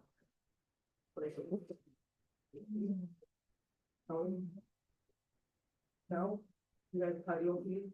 Oh, okay. All of it. Yeah, that's at least what's the intention that was recommended from the committee. No, I got full. Oh, they got it. Okay, yeah, that was the intention, so that because they directly provide goods to students, so we don't really think it's it will be at least this service to others. Yeah, so that's one thing that was thought about of running it. The other side of the dynamic technological issue, of presenting the strategic operation plan that they have working on for a long time is definitely appreciated, but this is probably a hard question to ask, but how much of that plan can be translated into accountability of the entities that was supposed to be supervising, and to what extent that it will be another platform that we paid for that doesn't really lead to the result that we wanted. Because Flux was subscribed by us for a very long time, and the last year basically didn't use it, and this year it only gained, it only is able to support the service of finance committee, because I spend at least like every single week to add on more stuff to perfect the system. And my question will be like, do we have the money and do we have the time to have another platform, along with like my point and all that, to fix them? But this is like repetitive argument that I've been saying for so long. It's just every single entity exists in AS needs support from the staff, and we don't have enough staff, and we don't have enough money to hire staff. And even with the approved budget that the Senate have given for hiring 12 more staff, it doesn't negate the fact that we still need more support for all the entities that exist in an association, which is 80 of them. And to be quite frankly, this whole purpose of consolidation bill that I've been discussed with Senator Sussman for a very long time is purely out of intention to make sure the association is held accountable by clarifying every single mission of every single entity without ambiguous along between the lines of the mission of the entities, and make sure the staff can be able to report a clear amount of XP that they can handle. What we're seeing right now is not the case. As we're expanding more hiring of the staff, for the service of effective spending of student fee, it's also should have a corresponding downsizing necessary for the association as a whole. If people believe that increasing student-based fee is not the way to go, which is what I believe. So, at the end of the day, we need to have a list of groups that we hope to consolidate. And this is the list that me and Sussman come up with. And if people have a problem with the list and that they think some of them have been working tremendously hard for the mission and should not be removed from the association, then the question will be who else? Like the alternative list that can be provided from the objection side, which I know is very harsh to hear. And to be honest, like people always think it's comfortable to stay with status quo, and I'm kind of just a annoying person that keep claiming that the status quo is not good enough and we do need changes. And changes is not always pleasant, but sometimes there's necessary steps to be taken considering financial situations. But I know I have bored you guys with the rhetoric for like millions of times. Yeah, if you have any questions, I'll for sure. Chair. Responding to you, Ms. Ricken. Thank you so much. I'm a little bit concerned just because I just want some clarity, because I know they're a big partner in that I equity program. And I've been working with these to get that MOU signed this year. And so I acknowledge it is signed, so it's like maybe underway. I'm just kind of Like basic needs to sign it, or the developer should help it. So it was the MOU includes, like they're listed as stakeholders, but the AS, like Sean is listed as like the AS, partner. And I'd be happy to share this with you, but I'm just kind of wondering like if this has been signed and then we're consolidating, like is the program going to be like effectively canceled, or like what's I'm not like trying to like point, I'm just trying to understand. Yeah, like that's a really good question, because like I said, there was the purpose of consolidating those entities is not to remove the service they're providing to students, but more like.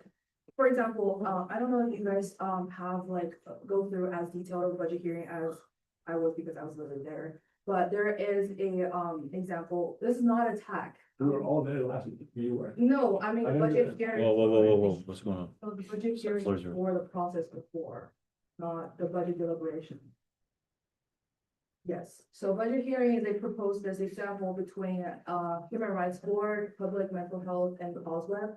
When all three of them are funding one project in health and wellness, and they all just like fund like 10 to 20K each. And an administrative seeing this kind of things is that we basically triple the administrative cost because that's 3 transactions from 3 different entities to one single entity, when they could be just one entity to one entity. That would just save a lot of time and effort in terms of administration wise. And that's what we are aiming with the consolidation here, is that the IVA initiative is really good. I fully think we can even expand it if we're willing to consolidate it into legal code. That can be taken on by EOP. I don't know if you know the education of proximity program. They basically handle all of the distribution from like glasses, laptop, books, textbooks, and all those provision when they have a professional people who design a form and process of like accommodating for like, oh, like how do we pick students and how do we be able to cope with the student need and all that. So they have that full system already. It won't be, I imagine, I would be the one in charge of communicating if this goes through, and of course you're more than welcome to participate in the process. Of like adding to that distribution of 200 or even more iPad services to the existing distribution system. Is what I would propose.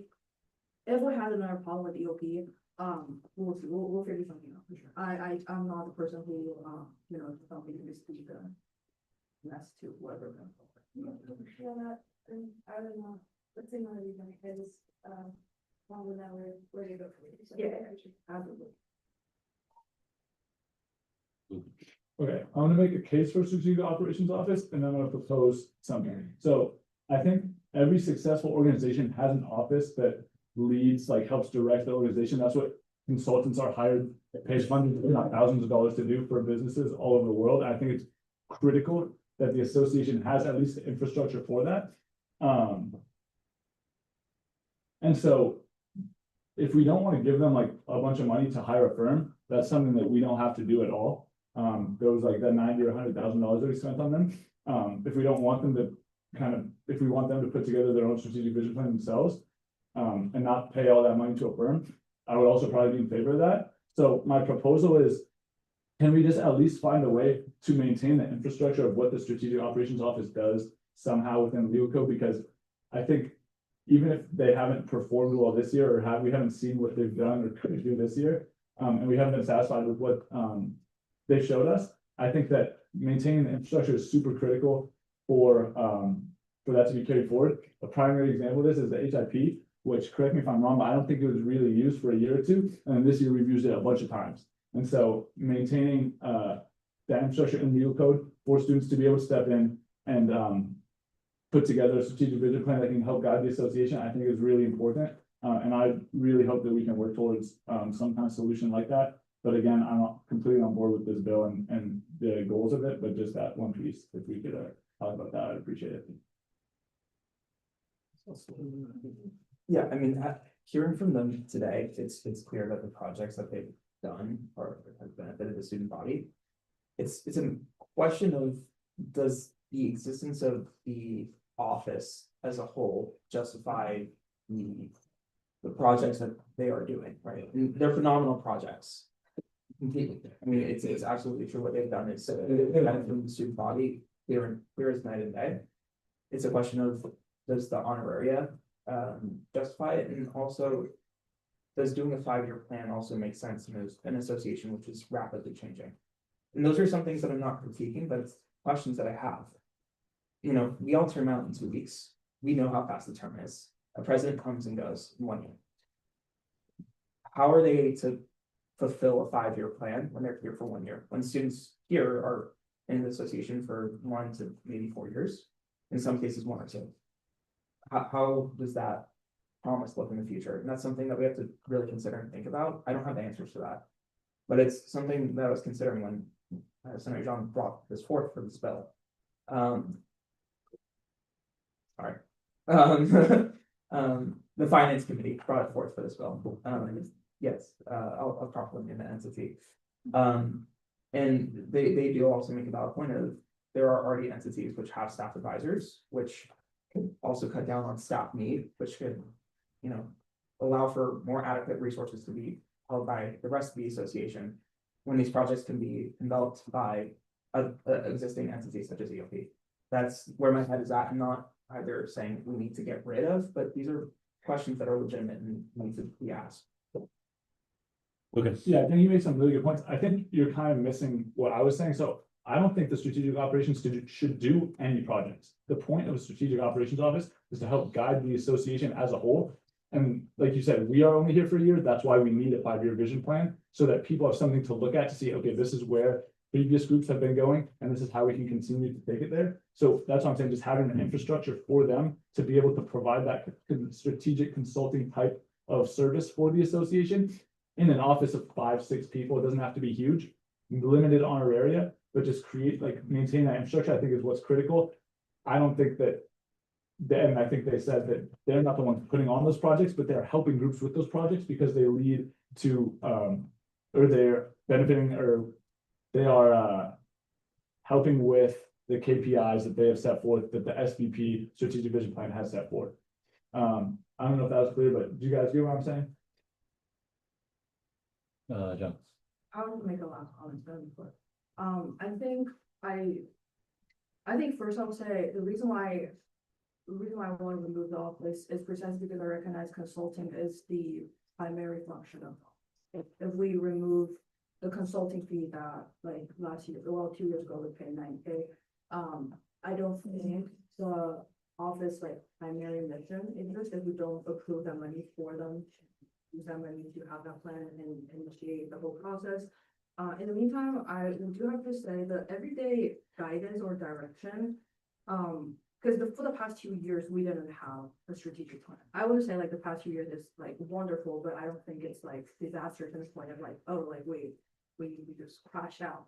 But also, like, I would say, like, a lot of those strategic planning has been done actually by Sean a lot of times, when, if you guys think about the reorganization of the staff chart, and the whole like human resource situation, and all those implementation everyday daily life kind of like practices are to, in my opinion, the actual strategic plan that actually matters in terms of, like, because a 5-year plan, and I'm Chinese, so I'm very familiar with 5-year plans. They are, like, grandiose for sure, but it definitely does not fit for a association that changed rapidly as comparing with the notion of center assessment. But it's also, like, it's inflexible to a certain extent too. Like, for senators, every single senator have their different vision of what the association should be like. For example, last week, all the other senators voted for expansion plan for the association, while I personally really think downsizing is the really ultimate solution to the situation. And, like, how do you even make sure that the students who are the leadership that year would comply to the vision of this strategic plan, because it's non-binding? And in my opinion, it is kind of like an inefficient spending of student fee if we're resulting in a product that doesn't really lead to anything and actually, Would you want some historical context? Maybe some, I would like to bring Sean into the discussion. I have a few questions I think might benefit the discussion. Please. Sure. Yeah. Very quick question, just like, the way that I'm thinking about it is, do you think this association will function just as the same, which is, I would consider this year to be more of a success than previous years? Do you think it would function the same with or without the strategic vision plan? That's something that we have to consider, because $90,000 is a lot of money that could be owned by students.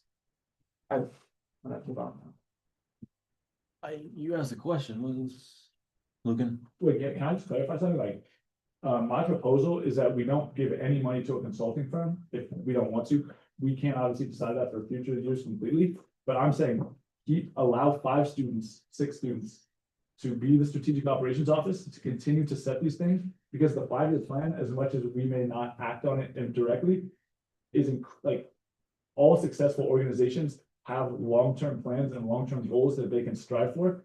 The Strategic Operations Office, the purpose of them is not to create individual projects. Like the iPad Strike TV, that's super cool, but of course that can go to someone else, like, and it should be housed under someone else.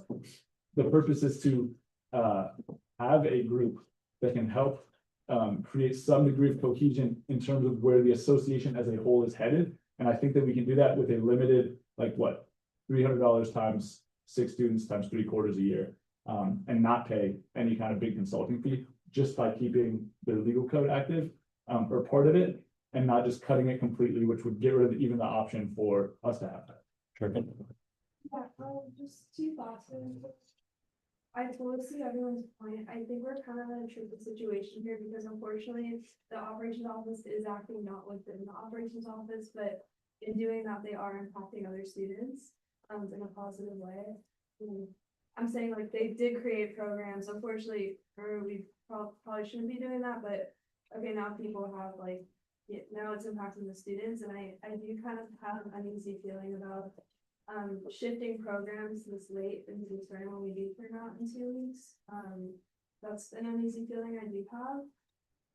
I also think just a point to note, I know like basic needs, they included strategic operations office in this program because that was like the name for like AS cohesion, and I think a lot of other like some other offices have that in mind. So I'm just a little bit concerned about like if we don't have this kind of like overhead like board or operations office, if it might lead to some like negative student impact if other things are being created in the next like years. Adam, and then we're getting into the next thing. Kind of like regarding Lucan's comment, do we really think that 5 students can create a plan that we spend $90,000 on, especially students that are like on the area? But they really give like the time of day that a whole consulting firm would have given. So if we do cut out the consulting firm, there's kind of like, there's not much of a result that's coming out of them. They're not really gonna provide a 5-year plan. I'd say like that could be even close to what we're paying the consulting firm. The way I understand it is that your point is that we don't need to be doing the 90,000 thing. We could do it off a much leaner budget and still provide some semblance of what this office currently does. And at least give the students the opportunity to do Okay. that. It's, of course, it's not gonna be as robust, but maintaining the infrastructure just allows that service to be fulfilled in some capacity, and we can see where that goes in the future. And there are students who want to get into roles, like consulting type roles, like what that firm does. And so it's a great professional development experience for them to do it with a $16-20 million organization. Right. Yeah. Okay, so a lot of these get to, I have a few points that I think you guys would benefit from. Just sort of the bigger picture, and I want to ask Sean a few things related to them. So yeah, I hope you can follow on. First off, it's in legal code that the Senate leadership, this was added very recently, is supposed to have a strategic plan every year. It was our experience last year, the way I relayed to Senate leadership, that to be honest, it was kind of a waste of time. It was kind of a lot of PowerPoint action and very little implementation action. And I told them, free will, have at it if you'd like. You're probably gonna waste your time when you could be doing impactful projects, and I think they did the latter. So that's a thing that's supposed to be there and you can act on. They did last year, didn't seem like much happened from what they were presenting. And so I want to just point out the obvious, that the direction this year, at least in my interpretation, especially from the Senate, has largely been, we want student initiated, student driven things as much as possible, and staff step in and support existing student initiatives. It seems that without an office which can do 5-year planning, by definition, that will fall to staff, as is kind of currently already happening, sort of envisioning the big picture things. But of course, you hire out a firm. So just know the implications of what you're doing, that it seems a little countercurrent to other actions this term. Right, on the role of the consultant, the value of that kind of service of the association. I want to point out one thing that is really important, but that I wasn't exposed to as a senator at all, is that there is Sean, correct me if I'm wrong, an annual audit, as far as I know, every year, where they speak to the key financial roles and decision makers. I was interviewed for it. It was pretty professional. It was quite fun. I think they speak to the finance folks. They obviously speak to financial operations and senior leadership. Would you want to fill people in on what exactly they do? Because it's not the whole thing of consulting, but it seems more fraud oriented, but still relevant. Talking about the year of the audit. Yes. Right, I mean, that's not quite related. That is, I mean, it does help with our internal, like, how we do, what we do. Right, so there's always recommendations from the audit, like, this is how you should do cash now, and this is how you should have additional lines of like communication or whatever it is. With strategic planning, as you said, very difficult. And that's why you hire outside consultants typically to do it, because it's hard and so anyone can put together a slide deck. But it's really hard for it to be impactful.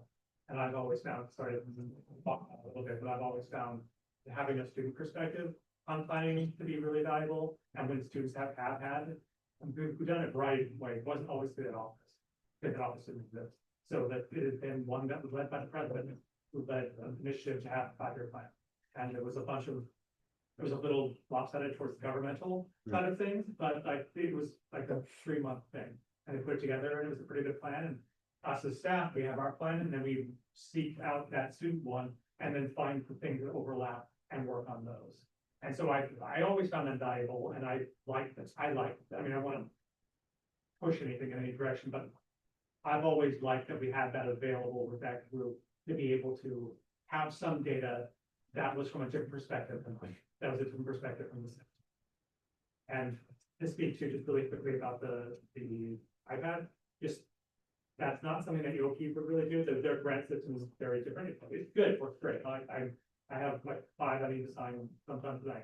But like the iPad thing ended up with basic meetings because it couldn't land anywhere else basically. Because we had all these iPads, that group had a good idea and put it together. I just helped them with the type of thing, figuring out how they could like execute. And so that still will have to exist. We on our side should do like we will buy extra cases and pens and things like that as things break. So that's still our commitment as part of the MOU for its basic needs to make sure that project happens with in the middle the strategic office to coordinate some of that and talk about what the needs are for the future. That it isn't just staff to staff. Cool. Do you mind if it's just like 2 more, because we'll never get back to them. Yeah, I hope you guys can keep that in mind. That's super valuable. The other 2 things are that there are offices which, at least on the face of them, seem to have pretty similar functions. So there's the controller's office, and then there's the chief compliance office, which I've read through the loopholes a long time ago. I don't remember the details, but they seem pretty deeply related. And if people want some kind of middle ground solution, that seems like something to look at of what are the differences between them. Do we have to allocate the amount of funding we're allocating to all 3 of them every given year? Seems like a perfectly legitimate option. And the last thing that I think the Senate should keep in mind in general is that in conversation with Sean, I hadn't thought about this beforehand, but we think of ideally the function of the association as bringing concrete services to students. That's number 1. Absolutely, I'm with you. But if we're honest with ourselves, it also is providing professional opportunities. Like for those of us who are interested in cosplaying the endless misery that is politics, we have this. Like we can't think of ourselves as we're the arbiters of what should happen on campus, and we don't have it. There is a professional function to this. That's part of what is being offered. And there seems like currently someone who is interested in consulting has this option through the association. And without this, we would outsource that to professional consultants, and that would no longer be a thing. So that's something I don't much care which way this goes. Just a few things for you to consider. John? I think it's definitely a good idea, since you were mentioning about office with controllers and do compliance office. I think I do see a possibility of a middle ground of learn all three into one. And I will give a little background of the function of the office controller, well, not the compliance office, I think everybody knows what the actually maybe. But the office of controller is more focusing on the financial side of the, I don't know if you should call it audit, but it's more of like a financial analysis every time when there are a large purchase happening in the association. The issue is, based on the budget hearing of the report from the manager, they have been like not in that much of an active in use. I think mostly because there's like not very much, maybe I'm wrong, am I wrong? Maybe it's because students don't really have much of a knowledge, and also the student need doesn't really cater towards like their function of, they are very much of the office that's for large associations, which when there is a large purchasing company. I definitely see a possibility of merging all three of them, but also to the notion of a consulting, opportunity.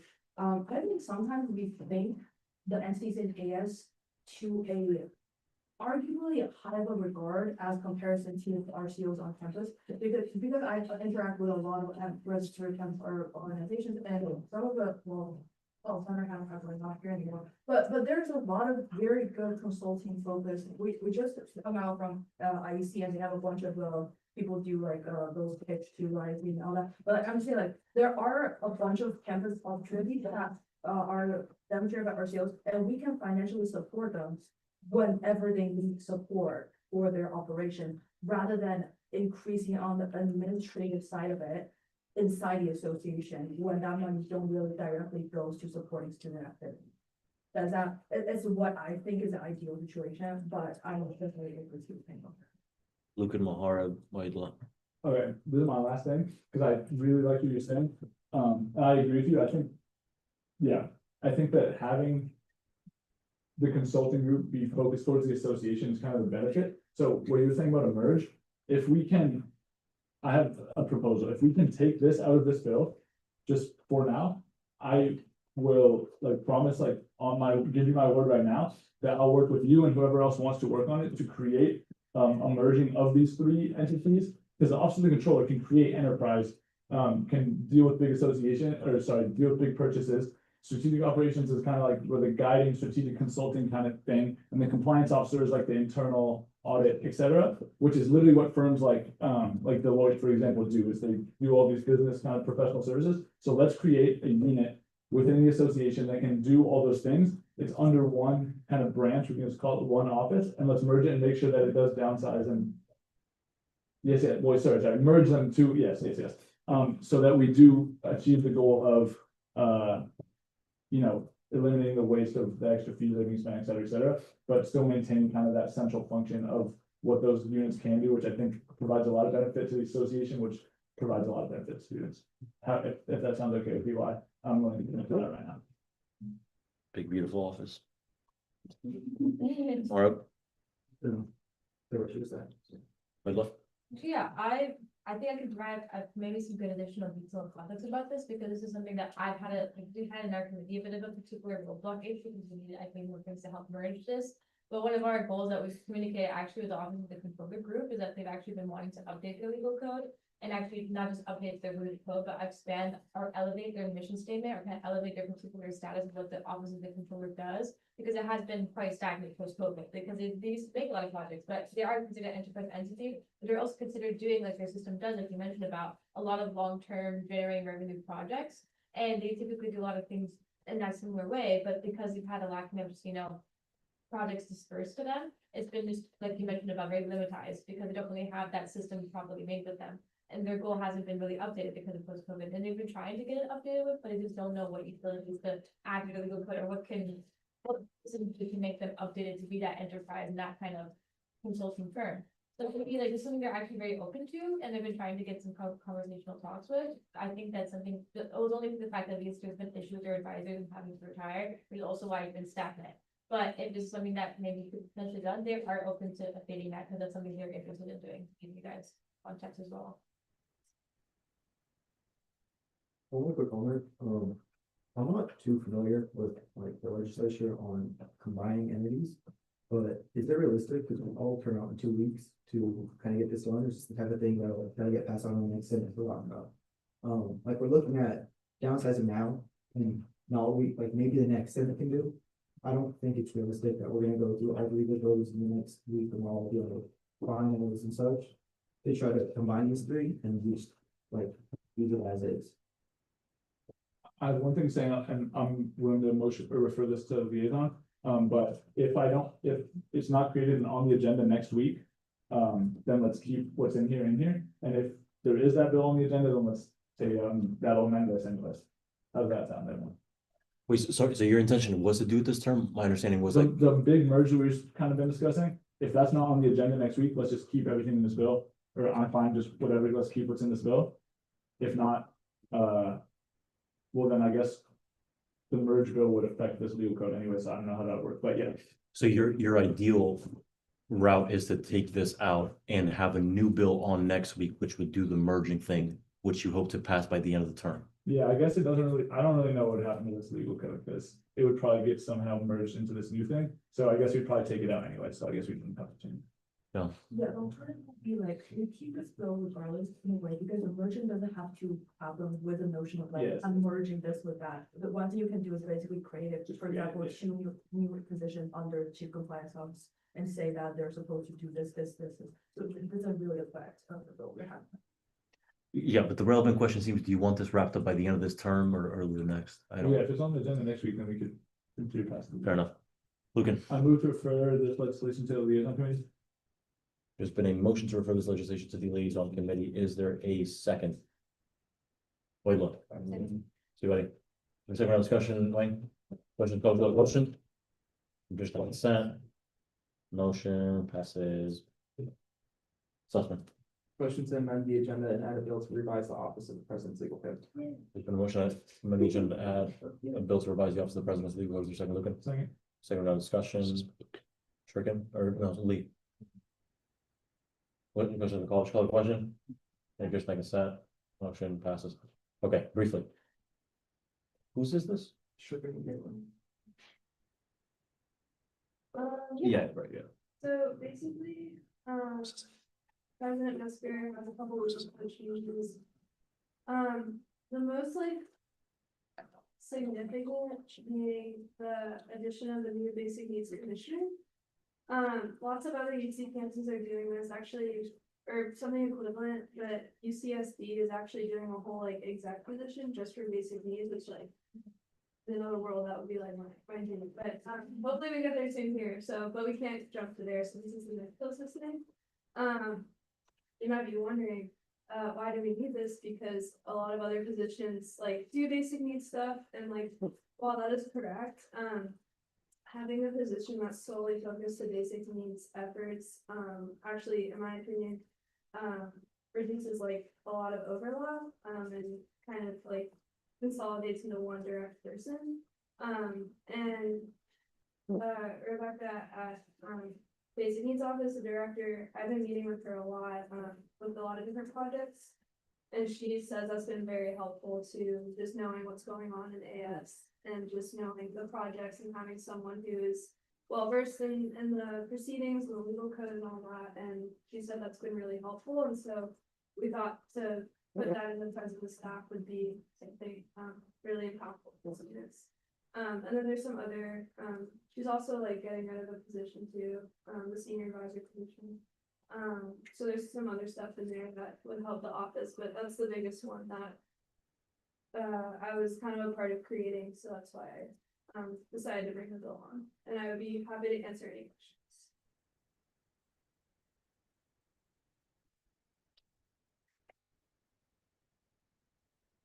questions.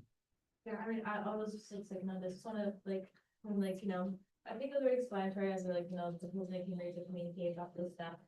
A lot of projects, which, still on a continuous basis have been pertaining towards basic needs, and I think it goes that, especially to kind of re-manage with the previous positions being removed. I think this is a good one, more effective position will be added. I'll cost verifying, sending the more legal code things that have to be replaced with this once things are started, but I think this is pretty fun, right? I want to also just congratulate Senator through Kansas too, with both people that are really advocate about basic needs. I think this is very necessary and really good to see. And yeah, I think it just makes sense and stuff.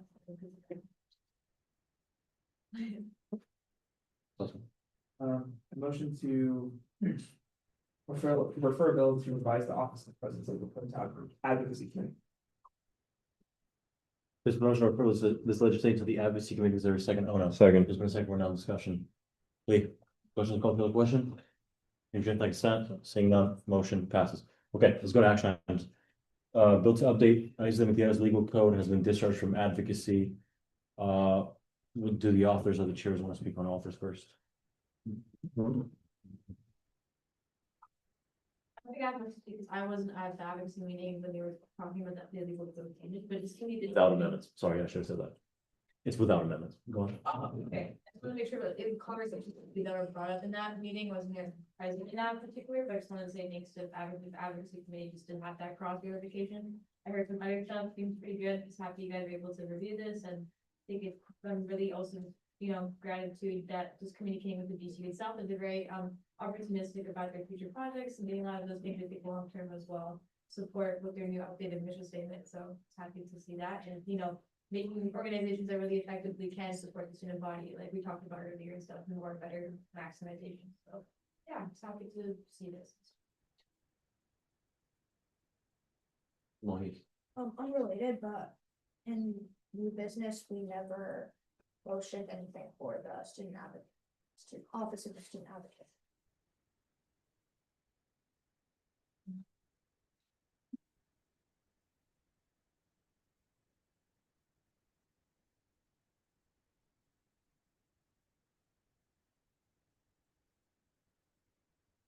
Okay, we're in discussion.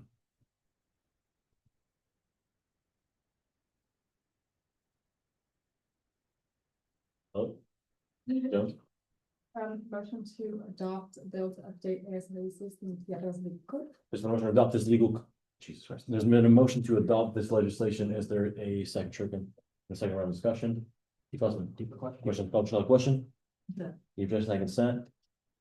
Leave up time. Motion one, let's do like 20 seconds. Right. Ah. Update.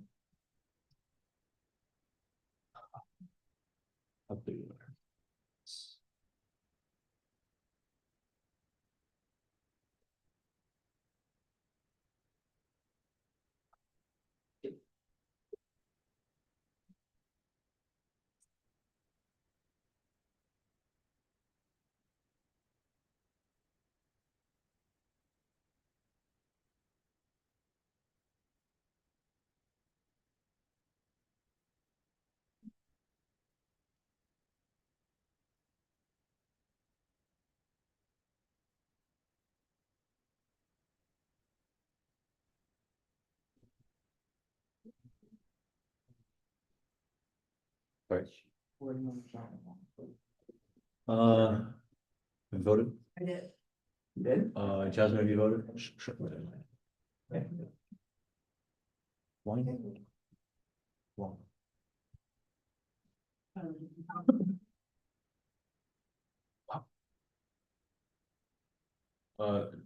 So Wayne, do you want to just tell me what you voted? Yeah, You got it. yes. Voted.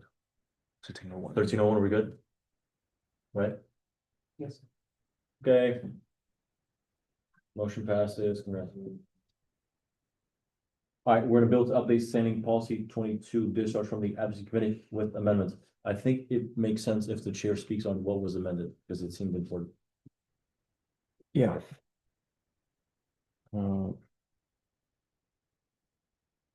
Sorry.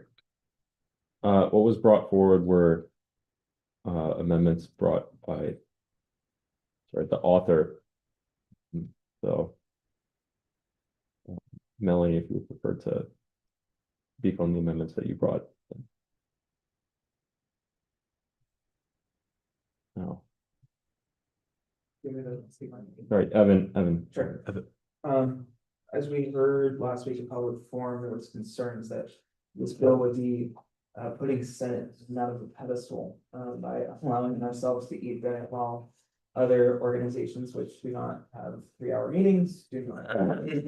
That again is not the intent of this bill.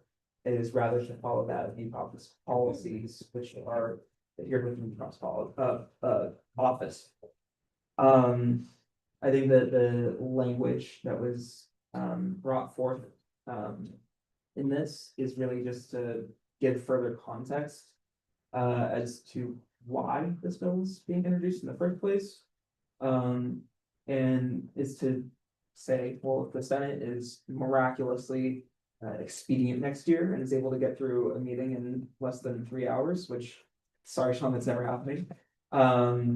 Unless the next Senate decides not to propose legislation. then they will be held accountable to that same standard, and it's universal across the association. Again, it's just that of the policies which this bill is bringing forth into this association and adhering to the financial policies and procedures which is given into per diems.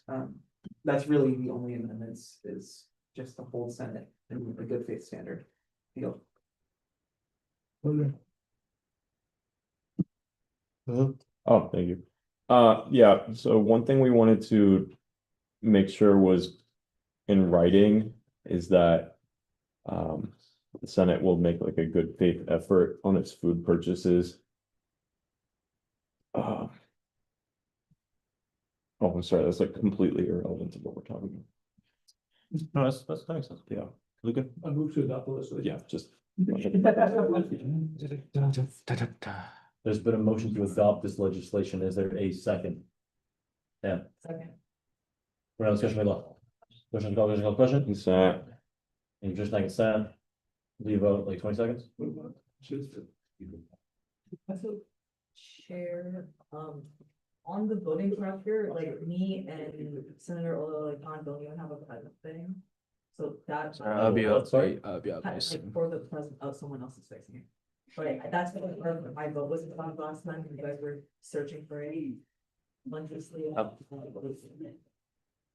Wait, what? No, we got, he's being confused. Is it fixed now? Hello? Is it fixed now? Yes.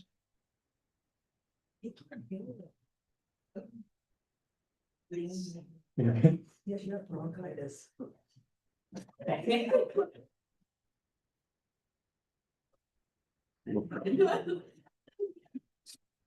Okay, we got vintage conditions in this house. Okay. 13-1-1, is that correct? Yes. Okay, motion passes. So there's 15 votes. Lucan, so Lucan was asking for last. Okay, Yeah. guys, let's go. We're almost there. Guys. Jenny, do you mind, please? We're in a bill to establish a ceremonial swearing in during SOA discharge from advocacy with amendments. Does the chair want to talk about what the amendments were? The author can. Yeah, that makes sense. Yeah. The amendments is represented by the name.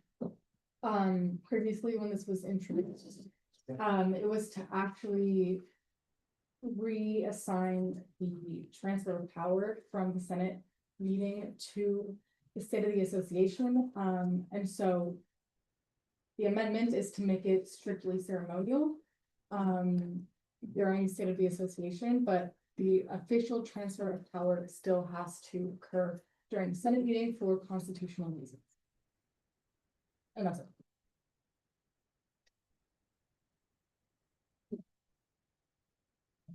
Lucan. I move to adopt this legislation. Is everyone clear on this? And that you will be expected to be there and all that, and that this is reflected in down there? There's been a motion to adopt this legislation. Is there a second? You have some. There's been a second. We're now in discussion. Wait, look. The question, I'll show the question. Consent. You just like consent. You vote, motion 30.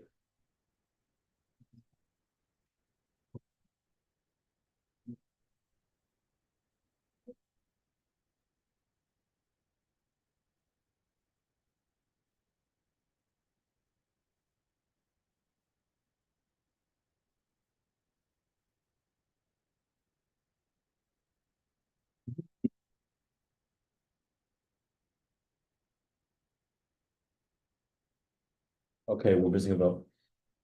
It's medical. Medical. Okay. Can you record that as an absence, please? 13-1 motion passes. I'm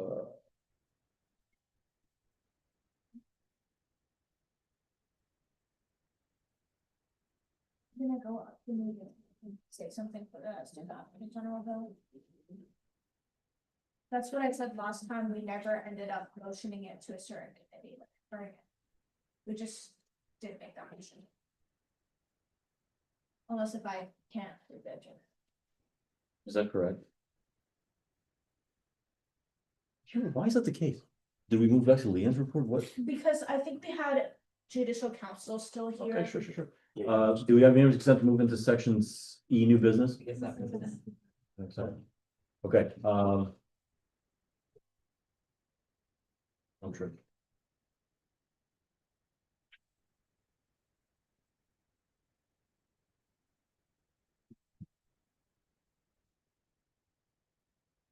Okay, we're gonna build to revise the Office of the Student Advocate by Sussman and Jones. We covered this, so let's make this brief. We never did anything with it. What was our? Yeah. Motion to Oh, yeah. refer a bill to revise the Office of the Student Advocate to executive. It's been a motion to refer this vote to the executive committee. Is there a second? Joe? Oh, no. All question. Question, question? Point of order. Summer's like, we have already voted liaison on these. Or it's just not ready. Brother. That's tough. Can you tell us who it was so we can? Can you reflect that right now, please? So after Dan, motion passed. Thank you, Summer. Appreciate it. Oh, wait. Probably is that. What? Probably this one. Yeah. Where? Do you see it? Yes, how about it then? Wait, are you sure that's not the BC one? Because this is the first time Xander's ever motioned like first did something I remember vividly. I don't think it was early. Wait, that's not like, that's not. Yeah. Xander did that? It's like, is there in depth? Well, it's in the minutes, but that's good, like. Not sure it's that. We're speculating hell right now. Hallucinating that, but it's fine. You can, yeah. Or both are headlines. Can we get, just like, guys, just like just to make things sure, by voices that everyone's okay with this bill about the student advocate's office going to the liaison committee? Exactly. We're. Right, it's just Yeah. like five Do legislation. you have an actual issue with it? No. No. Okay, let's go. Okay, then it's on. Yes. Would we like to action items? I think. Do we have unanimous consent to move back into section G action items? That- Any vision consent? Okay. Here's one. Motion to move $1,400 from the Wait. COLA fund to. This warrants some explanation. Sure. What? That's fine. You by definition can't. Can I? So. Finecom approved funding for. Stop. Floor is yours. Finance committee approved funding for us to send a couple of people to Lobby Day in Sacramento for YIMBY, which is like the Student Housing Coalition. And apparently they got back to the organizers earlier today, and the expected costs are several $100s more per person than they anticipated. So this is just revising the original approval so that we're not making our people like pay out of pocket for something they're kind of doing for the association. Point of order. Respectfully, I have no idea how this is allowed after the like whole fiasco last week. I think like if that was an issue, then this is absolutely an issue.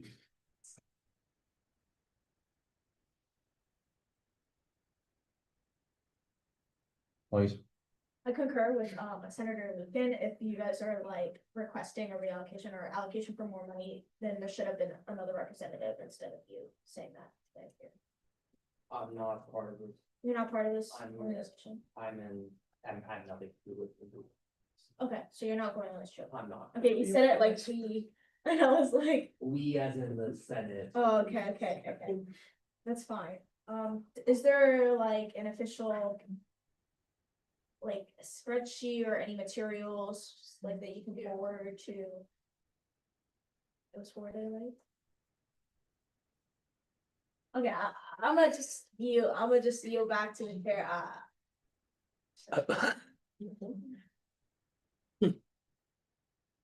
Wait, the whole point of this was to disclose who would be on this trip in the beginning, so it's very clear. I would be going on this trip, Senator Sussman. Would you want to declare for the? What? That you. Or you're going on the trip. Yes. You're going on the trip, Senator Shurkin, you would also be going on the trip. Okay, thank you very much. Senator John. I would say it's pretty simple because the increase of price is what they hear back from SB Bureau. So it's the same request we approve, it just. With the stipulation. What? With the stipulation. No, he's- no, just regular, Why are you guys talking inside baseball and on surfboard or what? What's the question? Mohit? No, she said, if we approve the motion with the stipulation, she confused it with the other assessment, Oh. center assessment represented. Yes, but it was basically increase the price of, $200, $300, $500, wow. With the price that we hear back from this people, so. Point of information. So senators are allowed to, on the floor, represent groups that they're a part of or associated with. Because I was under the impression that as a senator, I can't even go up at public forum to talk about an RCO that I lead. But we're allowed to just kind of have this kind of informal little blah, blah, blah, oh yeah, it's 500, whatever. And that's cool with everyone. I don't have an issue with it at all. I'm just making sure, if we're caring about procedure, then we should, I don't know, not look the other way right here. But if we don't care about procedure and I'm just tripping, then let's move on. No, you're not tripping. Senators should not speak in any way about any trip they would get funding from. You should remain like Medusa through it all, no communication, you're not tripping. Fair John. Yeah, I mean, I just want to say two things, that's different from previous, but probably the request is pretty. The first part is that none of the three persons who was going across, I don't think Sussman didn't really comment on it, he just. Yeah, and the second part is that they did acquire pre-approval from finance committee, it's a request that's already approved. By finance committee, the only reason they want to approve more money is because of contingency of the price fluctuation they have with the tickets.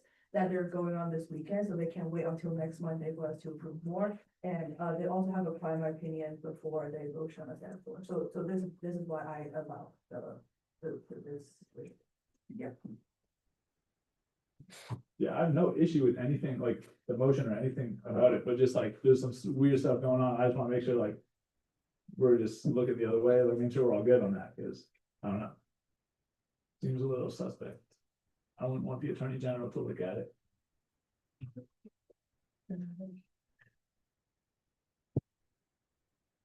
Wait, just to clarify, so finance committee, when you passed funding for you guys, when you guys haven't bought the ticket and the tickets went up.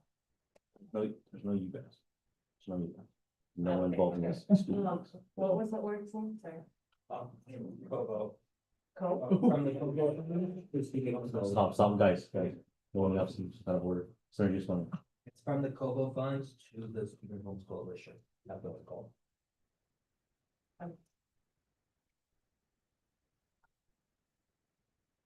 Yo, where are we? Everything special. I did say, yeah. Never. Oh, there's actually no done a motion, chance right, to that's vote right, that's right. Yeah, I can do so now. Sorry, Lee? Absolutely. Sure. Motion to remove $1,400 from the Philippines State Funds Coalition assistance account 1045 to the inflationary nature of travel. Purpose of sending 19 delegates for the Cal EMP Lobby Day to advocate on behalf of TCC students for more affordable housing with extended finance commission. There's been a motion to move $1,400 from the COBO Fund to Student Homes Coalition and UCSB account number 1045 due to the inflationary nature of travel with the purpose of 79 student delegates for the Cal EMB lobby day to advocate on behalf of UCSB students for more affordable housing with the consent finance committee chair. Is there a second? Just want to. Second. There's been a second on discussion. Whitelaw? Question to call, just call a question. Consent. Any just not consent, leave vote, motion. This has to be a secret vote. Secret vote. Because of the bill? Yes, because more than 1/10 of the consent. Oh, no, can you help me with a little voting? We do have a little form. Not too much.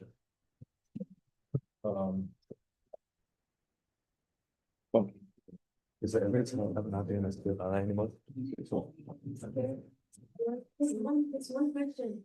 He sends it every week. Yes, yes. Okay. Oh, and then it's, Try and it. then it seems like the senators who are actually whatever are voting yes. Let's try that. Okay, Wait, but isn't it anonymous? How would I? it is anonymous. I only shared this. If it's anonymous, how do I know that the senator's gonna vote, then vote? Or do you wanna do it by by them literally not submitting? May 6th, please.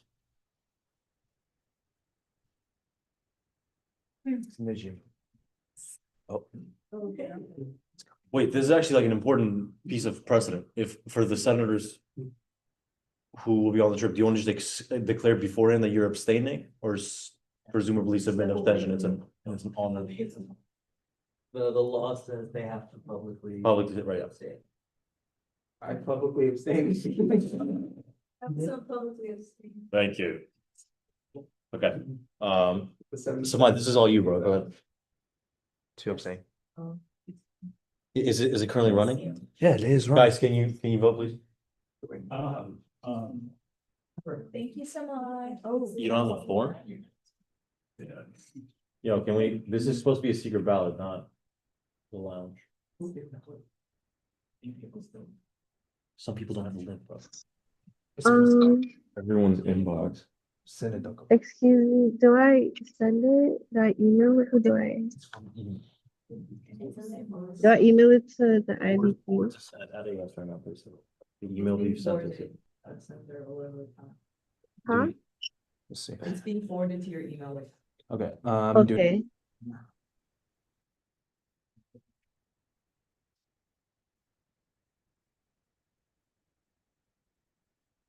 Okay. Refresh, please.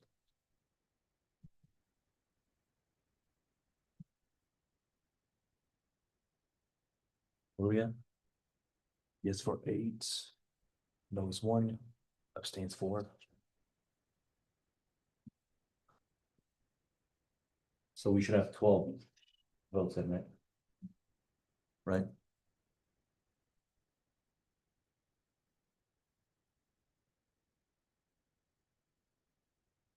$15.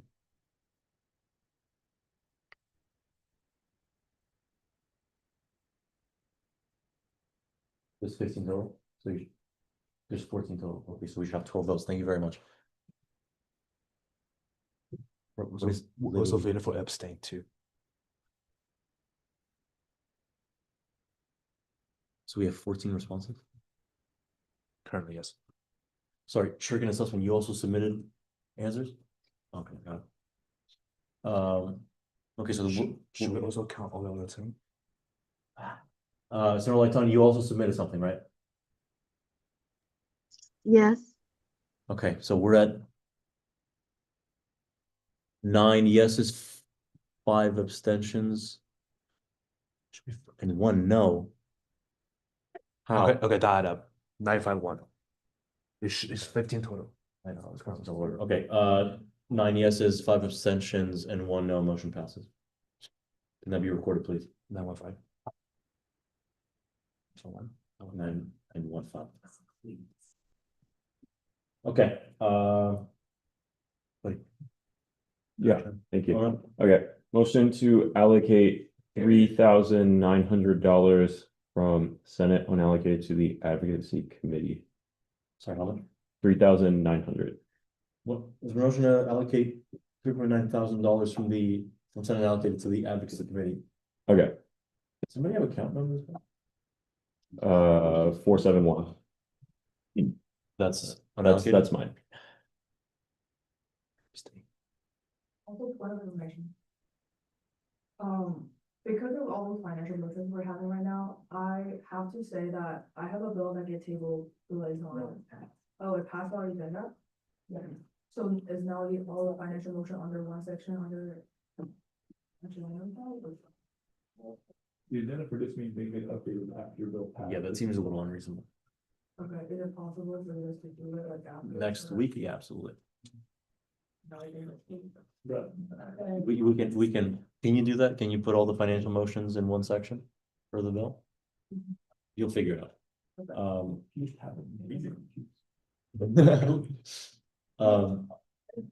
Jenny, what's the Senate allocated number? Right now? Yes. Come on, bro, that's the top of the thing. I think he's talking account number, not Account balance. just account number.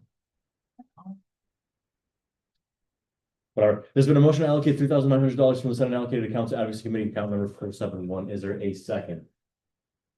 Just want second, just for in discussion, yes. Okay, so this covers honoraria as well as our final budget for tabling. And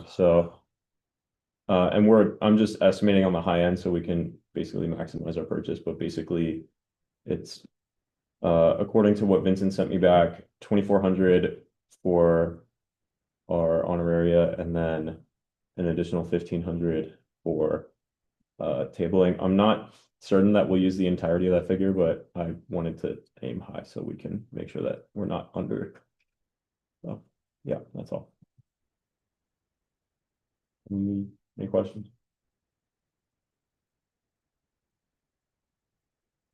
Lucan. I don't have any questions, but I just wanted to point out a double standard I've noticed is that I think this is perfect. I have no issue with this request at all. But when I brought a similar request for outreach, I was requested like specific breakdowns and all these things. And so I think that it's a little late in the year, but it's nice when we can be consistent with our requests of things, and the same that we've asked of public forum speakers to come in to have specific breakdowns. It's a little unfortunate when we kind of relax on some things and not other times. I wish for a Senate that seems to have cared so much about procedure that we kind of just let procedure go by the wayside, or let our precedents go by the wayside, in some cases that we all tend to agree with. Okay. Yes, I will request a detailed breakdown, to the own center, please. I'm just a little burnt out. I was not. Yeah, I can send the budget sheet that I was given from Vincent. If that. Yeah, but I mean. And I like haven't, I have the receipts from the prior Amazon order we did, if you want that, but. Yeah, is that, would that suffice? Or, I think this not retroactive. He's basically planning to do the same thing this quarter he did last, if that was gonna be your question. Yeah. Senator, seems like you can come up with that in the yes, next I'll, few minutes and we yeah. can move back to this. Who was second? Would you like to rescind? I'm sure.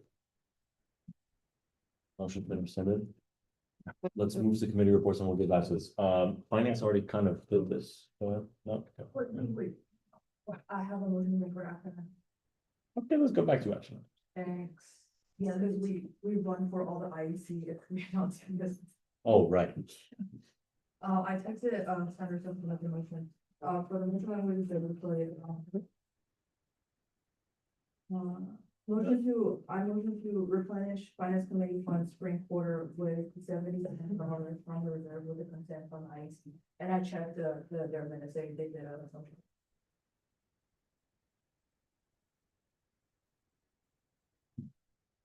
Did you just state the motion? Motion. Yeah. There's been a motion to replenish finance committee funds spring quarter with $70,000 from the reserve with consent of IECs or second movement. Second. In a second, Lucan. This is again just procedural, but do we have to approve their minutes first that approves that before we can do this? Okay. That's not precedent. Okay. Yeah. Questions, you call the question? Any addition by consent? Leave vote, whatever motion it is, like 20 seconds. Or.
Four. Oh, four?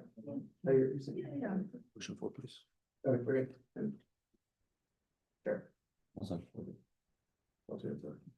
how are we at 14 now? Well, he's left. Okay, 12:02, motion passes.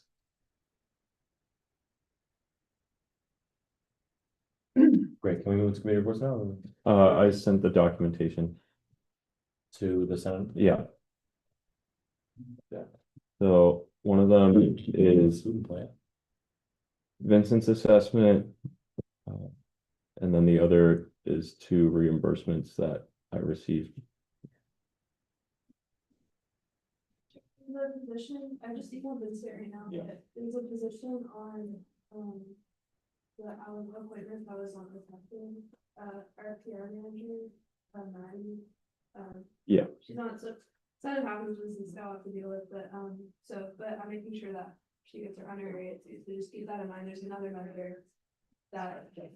It was one this time. Was not reflected.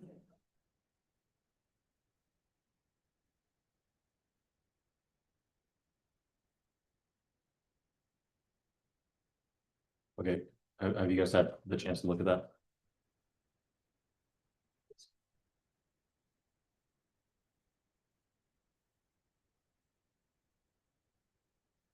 Floor is open. Okay. I'll give the motion. Let's get one.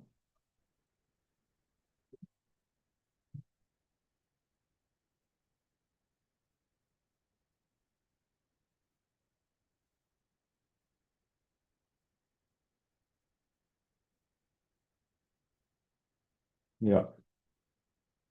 Hold on. Just want to make sure that the document from Vincent aligns with both positions, but it should.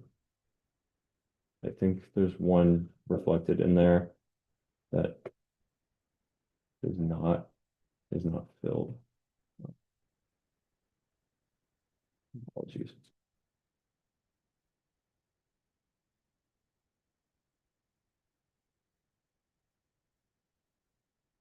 Yeah, there should be, okay. I think one is in excess, so it should be $2,100 rather than 24. We'll communicate that to Vincent.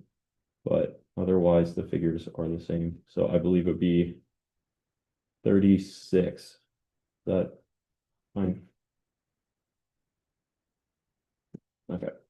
Motion to allocate $3,600 from Senate unallocated to Advocacy Committee account number 471.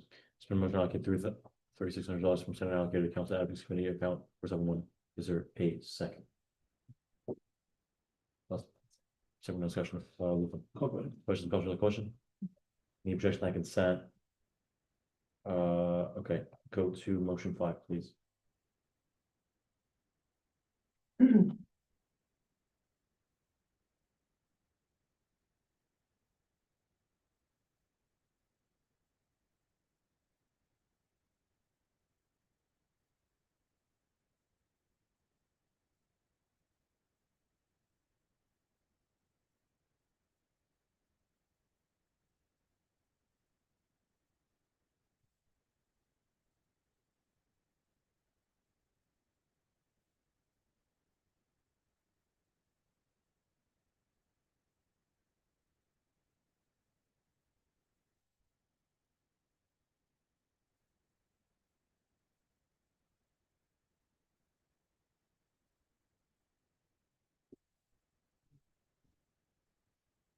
Get a little louder, please. Wait, and then Senators, motion 5. Loyola, For Senator Wahiro. Motion 5, please.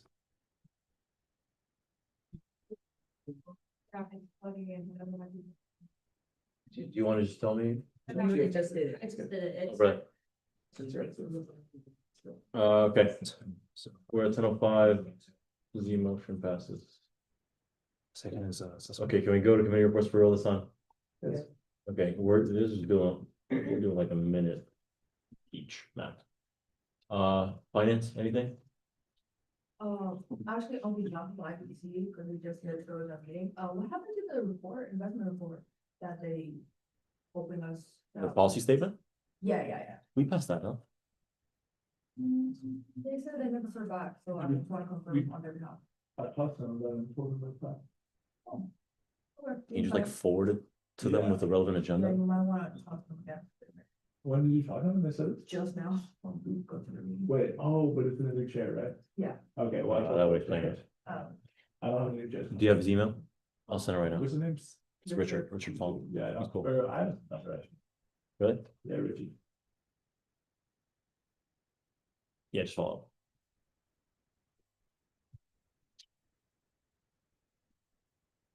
Is that all? Yeah. Fine. Any questions about Richard's contact? Okay, outreach, Nothing. liaison.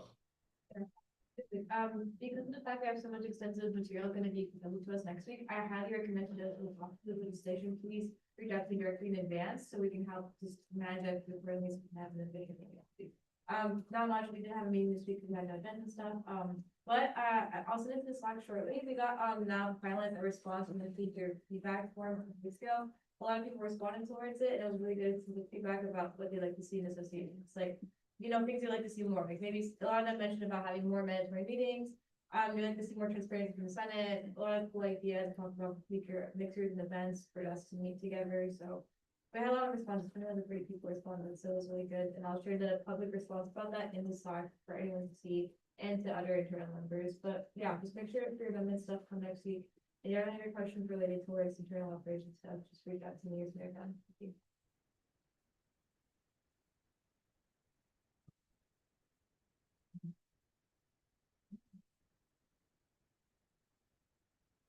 Any questions?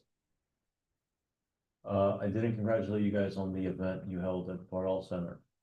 Bringing the association together over Chick-fil-A, that's sick, that's what's up. Did I? Yeah, we had over 30 like BCUs, we have 30 to 40 BCUs and 30 out of those BCU representatives showed up. We had people, including Office of the Controller, IBTU, Cardinal Center, BWC, everyone showed up and they signed their form, we got a lot of feedback, so. Very appreciative to my committee members. That's amazing. Wait, I might have booked on the wrong day, but I tried to show up and then there's like no one there. And I talked to Fernando and he was like, yeah, I think Chick-fil-A is coming later, but maybe we were all confused. Did it start late or something? It's because we had to push it to a week after we had planned it, because allegedly there was gonna be an elections party. Yeah. Now, if we had foresight, we should have realized, the elections see, are I see, probably not I gonna see. be over. So I apologize, you might have gone the wrong day, or you were. Yeah, I just had the wrong day, yeah. Yeah. But on the new update that we had in the poster that we shared, at least to make it the clarification to the Slack and stuff, we still had a lot of people from BC showed up, and they really appreciate the fact that the Senate was trying to make less, like, I think, like, stressful scenarios for them to talk about engagement. So they really liked it. Some ideas they had in the future, they like to see is like maybe more barbecue style stuff, picnics, bonfires. A lot of things we like to see more of, the better ways that we can hang out and see us more, I think, less hostility. But they really appreciate it a lot, and it was a good chance for them to give feedback, and the specific ones, I'll share with you guys all of what they would like to see more of, how we can provide and how they can help make sense better, so, yeah, it really well. Job, guys. Next. What? Good. Oh, thank you. Yeah, this week was a ledge week. So thanks for getting this passed. Aside from that, now we can do tabling stuff. So look forward to that. Last thing, this is partially on me, actually mostly on me, so I apologize for that. But Pardal Tunnel, I'm going to be working over the next the final duration of the term to get that over the finish line. So yeah, with that, basically where we're at is in order for IAC to provide approval for the project, we need a more detailed proposal. So what I'm working on right now is getting funds over for a more detailed proposal. But yeah, the total project cost will require using reserves. But I'm hoping we can get the detailed proposal completed in a timely manner. So, yeah.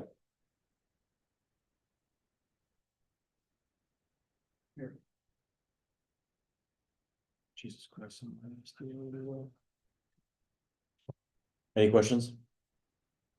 Okay, outreach, sorry, Skip. oh, wait, no, we didn't skip outreach, we said no. Skip. We did. Skip. Very quick. Go ahead. Is this projects and temporary committees? whatever? Yes. Okay. The Everlasting Lagoon, project, this past week, it's yesterday, actually, my God. I met with Chief Y, Sherry Hammond, and a bunch of other, campus entities. And we kind of got to the stage of, UCPD, going through and doing a septet survey, which, as you guys remember from earlier in the year, it's, crime prevention by environmental design. And obviously, they had a ton of reports throughout the entirety of the lagoon, which is just not possible because it's an ESHA bound, because it's the ESHA zone. However, with discussion of BCPD and Sherry Hammond, we're now moving on to the next stage, which is going to be FSS. Getting designs along the ESHA boundary for lights and potential cameras. We're gonna get a multitude of different designs to propose to the Coastal Commission. But the project is moving forward. It's slow, but it's moving forward, and eventually it'll come back to the internal, it'll come back to IAC, Investment Advisory Commission. Where we'll have to request reserves to create a capital infrastructure project. But no, it's slow and steady, and it'll eventually make its way to the Coastal Commission after the FSS gives its proposals. Okay. You know, this came up in a class today about surveillance, and I had to explain to people what this and the Portola setup was for. It was an interesting kind of. Lot over there. Sorry. Yeah, the sentiment was not very positive, like kind of. Sorry. No volunteer present anywhere, yeah. No. Let the record reflect. Good, very good. Volunteer around. Question? Great. Can we move to minutes allocations? Great. Anybody want to make that motion? Oh, you do? I do have a report, just real quickly regarding, if I may. 2 weeks ago, it's gonna be important, you're gonna feel like a jerk when you hear it, but 2 weeks ago, the people coming in about Dream Fresh and the Legal Defense Fund. I'm meeting with them tomorrow, so if anyone else wants to get in on that, based on the budget they gave me, it's allegedly a really high amount, as Vice Chancellor Perkins is no longer here, but the person working on the Dream Fresh side of things, because they're two different hopeful budgets. Apparently, the projected amount is 1.2 million, which is not what they thought it would be, because I think when they came up, they asked for 500,000, and that was for both the Legal Defense Fund and the Dream Fresh. So I'm working on that with them. Probably not gonna happen within our term, but we can try to push it to the next Senate, or at least try to do as much as we can so that it's set up for the next Senate. That's all. Yeah. I wish bundle approval minutes and allocations.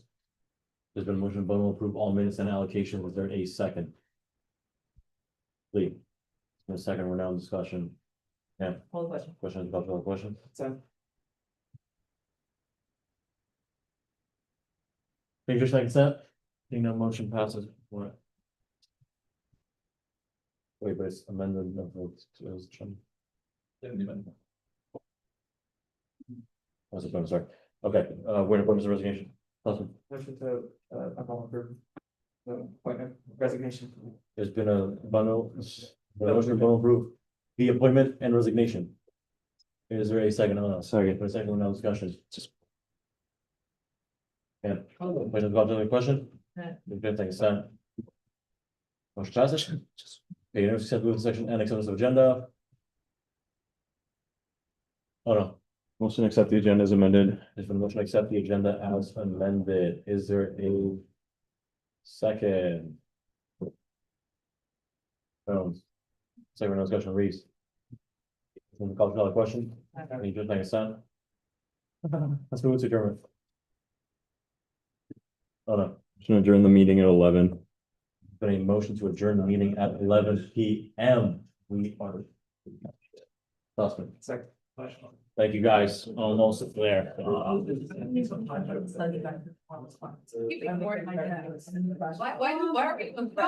are you sending? By the way, wait, by the way, the whole discussion on the thing, the strategic compliance office, so cool and civil and